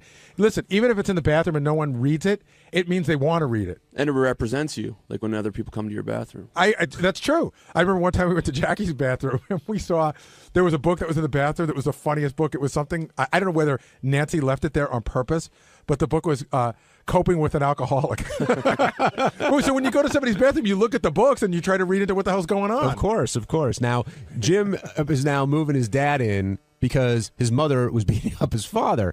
But Jim's relationship with his dad, he's talked about it a few times on the show now. I mean, do you know anyone else who takes care of their family, both their parents and their kids, the way that Jim does? He really, when I met him, I just thought he was a funny guy and he's sort of this wild, insane comedian. But from reading the book, and I even talked to him off the air a lot about his dad. He's really one of the most loving people I've ever met. I watched the trailer for that movie. If you go to Jim Brewer's website, you can see the trailer for the movie he's talking about. And it's funny because he's totally breaking his father's balls, but you can see it's out of love. Yeah. And then there's parts you can see even in the trailer where it's got to be a lot of love. Like he's got to change his father's diaper and all that other stuff. And a lot of other people would say, I can't handle this. I got a wife and a family. I could put my dad in a place where he could be treated, just as well, but he wants to do it. I mean, along those lines, early in the show, Howard played the clips of Jimmy Kimmel crying when he's talking about Uncle Frank, and Howard was like, I'm just not, I wish I could be that way, but I'm just not that way. And Brewer and his dedication he shows, to his father, and I think Shuli was asking people in the back, like, what could drive Howard to actually cry on the air? The only thing I could think of is like maybe if Robin died, because there's such a close bond between them. I said, if I died, I think Howard would be really sad, but I don't think he would cry. Fred, I don't think he would cry, but I think Robin maybe would make cry. But yeah, it's just not, when he tells those stories about his family, and you see it a lot in even your friends. Now that we're, I'm 50 and I see my friends and their parents, and you see how much of them comes from that. It's just who he is. I remember one time, I think he started to, or you could definitely hear when he announced his divorce. Or around that period. Yeah, he almost cried on the 60 Minutes piece when he went to his old neighborhood. Yeah. I don't remember that. That was another one. And there was something else recently that happened in the last year or two where it looked like he was going there. It might have even been when he did an interview. And I remember they joked about that he was about to go there and whoever was interviewing him sort of switched gears, so he was lucky that he didn't. Well, he was on the new CNN guy. Are you talking about? Piers Morgan? I can't remember. It was one of those shows. And by the way, just to digress for 2 seconds, Uncle Frank on Jimmy's show, one of the nicest guys I ever met. I mean, huge fan of our show, nicest guy in the world. And I said to Howard, like, to me, it's a testament to Jimmy that how awesome it is that you get your own show and you can take your favorite uncle and put him on and put him in sketches and have him be funny. It wasn't like a pity thing that Frank was on. He was funny. No, Jimmy involves a bunch of his family on his show, and you could tell.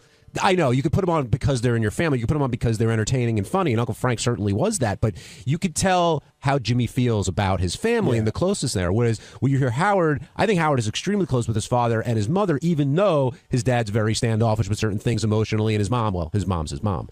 But I want, unfortunately, and I hope it doesn't happen anytime soon, but his folks are getting older, and if he loses one of them, I think that's going to hit him real hard. I agree. So I said his parents or Robin. I did say when I got interviewed by Shuli, like his parents. But, even watching the trailer from the Brewer movie, like, and I wrote about this in my book. I had the same thing with my father. My father and I, and Jim Brewer says the same thing, we never told each other we loved each other. I never said, Dad, I love you. Well, I probably did, but my father didn't say it back to me. But I never for a second doubted my father's love. It just was, World War II veteran, it's just not his way to say that. And that's just how people can be. What do you remember, like, what your dad would say back when he said, I love you to him? I don't think I said it really to him until he was sick. I might have said it like once. I might have said, hey, Dad, love you.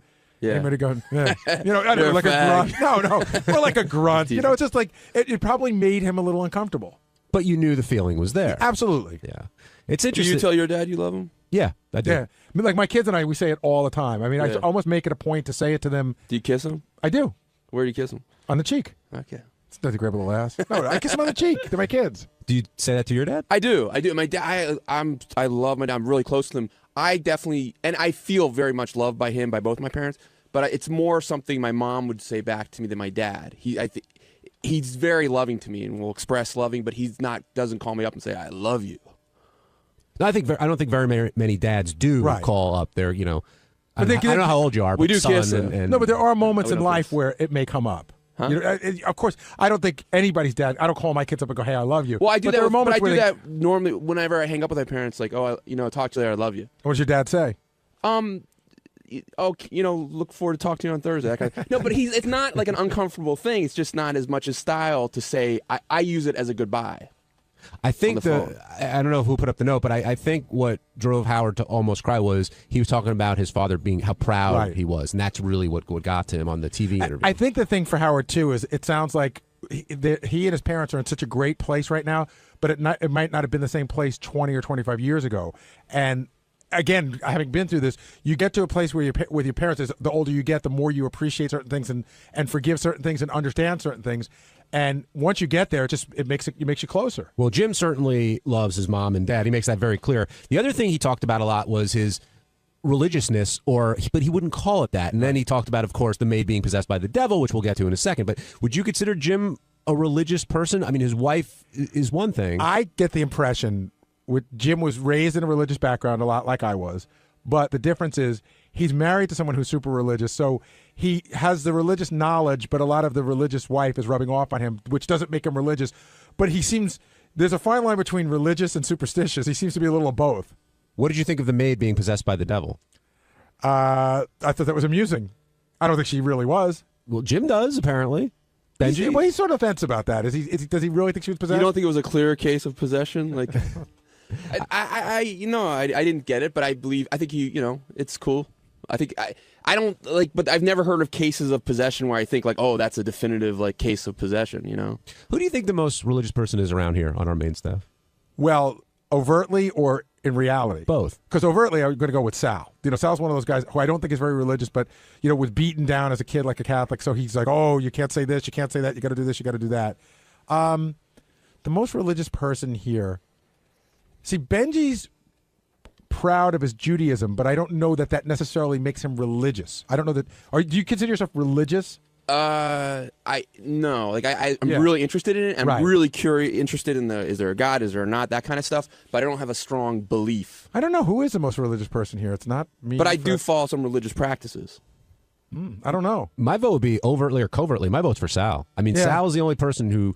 He's talked about it before, his beliefs. I'm real curious because he's so strong opinion about stuff, and I would think he was Steve Brandano. I was an altar boy, but I'm not very religious now. No, but Lisa G's religious. No, she's not. No, no. What about Howard? I mean, Howard, not what I would consider. I put Howard in the Benji category. I don't think Howard doesn't go to temple or anything like that. I think he appreciates the historical aspect of it, and the heritage more than the actual religion. Well, I did ask, and it might be out of respect for his parents. I remember once on the air, God forbid, when his dad passed away, would he say the 𝗦𝗵cie 𝗄, which is a very big deal in Judaism to respect someone that's passed away. He said he would. Oh, listen, I went to the funeral of a very close relative recently, and it was this really weird moment because I got up to take communion. I haven't taken communion in 30 years, but I did it out of respect for everybody that was around me. Yeah. There's also a difference between being a traditionalist and being religious. Right. And you brought up Lisa. I think Lisa is more of a traditionalist than she is. Well, she's not. I don't think she's very traditional. Well, I mean, she in terms of observing the holidays and things like that. Oh, you mean she just takes off work when there's a Jewish holiday? No. Well, yeah, I guess that's traditionalist in a way. That wasn't referring to that. The weird thing is if you go a little deeper into our group, probably the most religious person here is Ross. He observes a lot. I would say I'm probably, if you're going by practice, I'm more so than him probably. When do you ever practice? I for the most part, I don't eat milk with meat. I'm vegetarian now anyway, mostly, but I wouldn't eat before that. I wouldn't eat milk with meat. I wouldn't eat pork. I wouldn't eat shellfish. Dan and Philly, you're on the wrap-up show. Hey, how you doing, guys? Hey, Dan. What's up? I think Scott the Pace is probably one of the biggest religious nuts. Well, we don't even know what religion is he. He says he's 1/16 Jewish. He's an asshole. That's what kind of religion. No, I don't think he's very religious. Well, it kind of came up with Brewer. Like, what do you do? Do you find religion as is a definitive belief in God? John's question was what I took from it. Who's the most traditional religious here? Not what your faith is, but Sal. Do you think do you find yourself to be very religious? That's a tough question. I don't like going to church. I really don't believe in church. I go through the traditions of it, like Christmas on Christmas Eve and whatnot. But I think religion is just your own personal communication and relationship with God. That's what I think religion is. Does your family go to church every Sunday? No, but we did when we were younger. I used to go with my 𝗦𝗵cie𝘄. That's what we used to call her. So we used to go with her, and she had the saints, the Madonna with the dollar wrapped around it, and she would pray for that. And my mom has a huge picture of Jesus Christ over her bed with big wooden rosary beads hanging down over it. So we're religion. I guess my family's religious in that sense, but I'm not that deep into it. By the way, what Sal's talking about, my mother had them, my grandmother had them, religious statues, and you tape money underneath them. And the only reason I bring that up is that goes back, you have to turn the statue over to put the money under. And that goes back to one of the greatest lines in the history of the show when Pat Cooper's yelling at his mother. And he said, Mom, you never turned over a statue in your life. That's what he's talking about. And I tell you, as a kid, being at my grandparents' house, I was, especially when the ice cream man came by, I was always tempted to take that money. But my grandmother always told me, you take that money, something really bad's going to happen to you. You would get bad luck. So what's the difference between that and voodoo? Probably nothing. Voodoo is generally what? I could put a spell on you. Yeah, voodoo's more of an African religion. I think the Madonna with the money is an Italian thing. But you believe in God, right? Yeah, I believe in God. I believe there's something out there. I think there's something that we certainly need to identify with. I think we got here by some reason. I don't, there is. I think we all have a soul. I think there's somebody that we could communicate to. It's just there, and I think it's important to do that. John, where do you fall in terms of how religious would you say you are? Not very. I'm more traditionalist than religious, but religious enough to go through the the exercises, whatever else, of being a Long Island Jew. My friend used to call it a revolving door Jew. Yes, because you go in for those 2 holidays. Well, I don't even go in for the holidays anymore because I felt a little hypocritical about it. But now, by setting an example for my kids and all that stuff, I still do. Wait, that's interesting. Why, if it's not important to you, do you feel it's important to set an example for your kids to do it? I set the example to my kids that if you don't believe in it and you go, that's disingenuous. You're better off going when you feel like you need to be there. My wife feels that you should go. Oh, wait. So you're saying you don't go to show your kids? I didn't go before, but now I go. But wait, you're saying that you should go if you believe in it. Right. But how's that setting the example for your kids if you don't believe it? Because I made the point for a number of years. Oh, and so then, now and then we all talked about it, and they said it would mean a lot. We if just you like came, your company. Okay. And I said, okay, I'll go. Okay. And complain about it the whole time, which is what a lot of Jews do, actually. I think Catholics too. Don't worry. We do, big time. On Thursday's wrap-up show, we were talking a lot about Robin and her laughing at Howard when Howard talked about getting in touch with the weatherman. And then we moved on to Mad Dog Russo, but I saw Howard pop up on the screen, and he wanted to clarify why he got in touch with that weatherman and just didn't understand why Robin was laughing at him. So naturally, we talked to Howard, we gave our own opinions, and here's how it all went. Hey guys, thanks for taking my call. Go Blue, John. Go Blue. It really came across on the radio that Howard was pissed off at Robin when she just started laughing, but I cannot blame Robin because I just thought it was really cumbersome the way that Howard was explaining that he had basically his own personal weatherman tweeting to him, and it was hilarious. I was laughing along with Robin, and just it seemed like the weatherman was like maybe wanted to have some kind of contact with Howard and Beth, that he had this inside track that he was giving inside information, which was all known to publicly anyways. But it was really funny, and I think like Howard said, after he put in perspective with Mike, with Mad Dog and Mike, and so that it should be water on the bridge and not taken with a grain of salt. I think the thing that pushed it over the edge wasn't Robin's initial laughing; it was her continued laughing, uncontrollable laughing, and later uncontrollable laughing. And then you heard Howard's voice turn and explain, what was going on with the weatherman. I also thought it was interesting. It's one of the handful of times I can remember tension like that between Robin and Howard, at least that I was aware of it. First of all, Robin has a personal captain, so I don't know why she's yelling at Howard for having a personal weatherman. But I also think, again, the way Howard told the story today makes a lot of sense. It was somebody that Beth followed on Twitter, so they became Twitter friends. In the age of Twitter, you become quote-unquote friendly with people a lot easier. Like, I became friendly with ESPN's Matthew Berry on Twitter, and I sometimes email him for fantasy, news or updates or something. And I don't consider him my personal fantasy guru. I don't think Robin would laugh if I said, "Oh, I emailed this guy for fantasy stuff." So I don't know why it's so funny. No, actually, I think they were actually already friends. And what Howard said, yeah, they were friends before.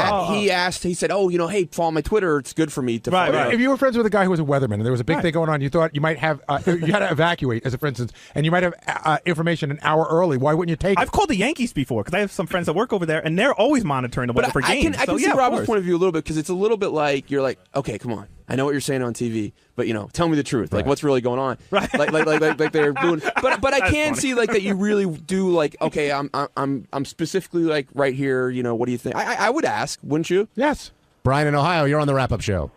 Hey, guys. You guys just talked about exactly what I was going to say, but I just thought it was so ridiculous that, didn't you guys notice that Howard changed his story as Robin kept laughing? And it got from, we wanted to know what the weather was like, so we called Sam Champion, and then it was, wait a minute, we didn't call him, he called us. It wasn't Sam Champion, but go ahead. Oh, I'm sorry. It's it was okay. somebody else. I can't remember. Anyway, but didn't you notice that it changed to, okay, we just ended up following him on Twitter, and that's how we found out? No, that's not what they said. He said the way the whole conversation started was this guy, was it 𝗵𝗱, John 𝗵𝗱? I guess he's friends with Beth and Howard, and he said to Beth, "Oh, can you follow me on Twitter?" Like maybe he called her up, said, because I'm doing all these hurricane updates on it. Okay, I don't know. It just seemed like his story started changing the more uncomfortable he got, and that made for such great radio. It's just I was dying. There's not one person in this room that if they weren't friends with a weatherman wouldn't call him for a little person. Like, it makes total sense. I don't think it's crazy. And Benji, when you're saying like, tell me something that I should know, I don't think it's that. But what if a guy's not going to be on the air for 2 hours? Yeah. And if he's sitting in front of it right now and he goes, "Yeah, I'm going to go on the air in an hour. This is what I'm going to say, but I'm telling you early. So if you have to evacuate, here's a way to get out early." I think, listen, it was the most fascinating thing if you lived in the East Coast going on. It's interesting.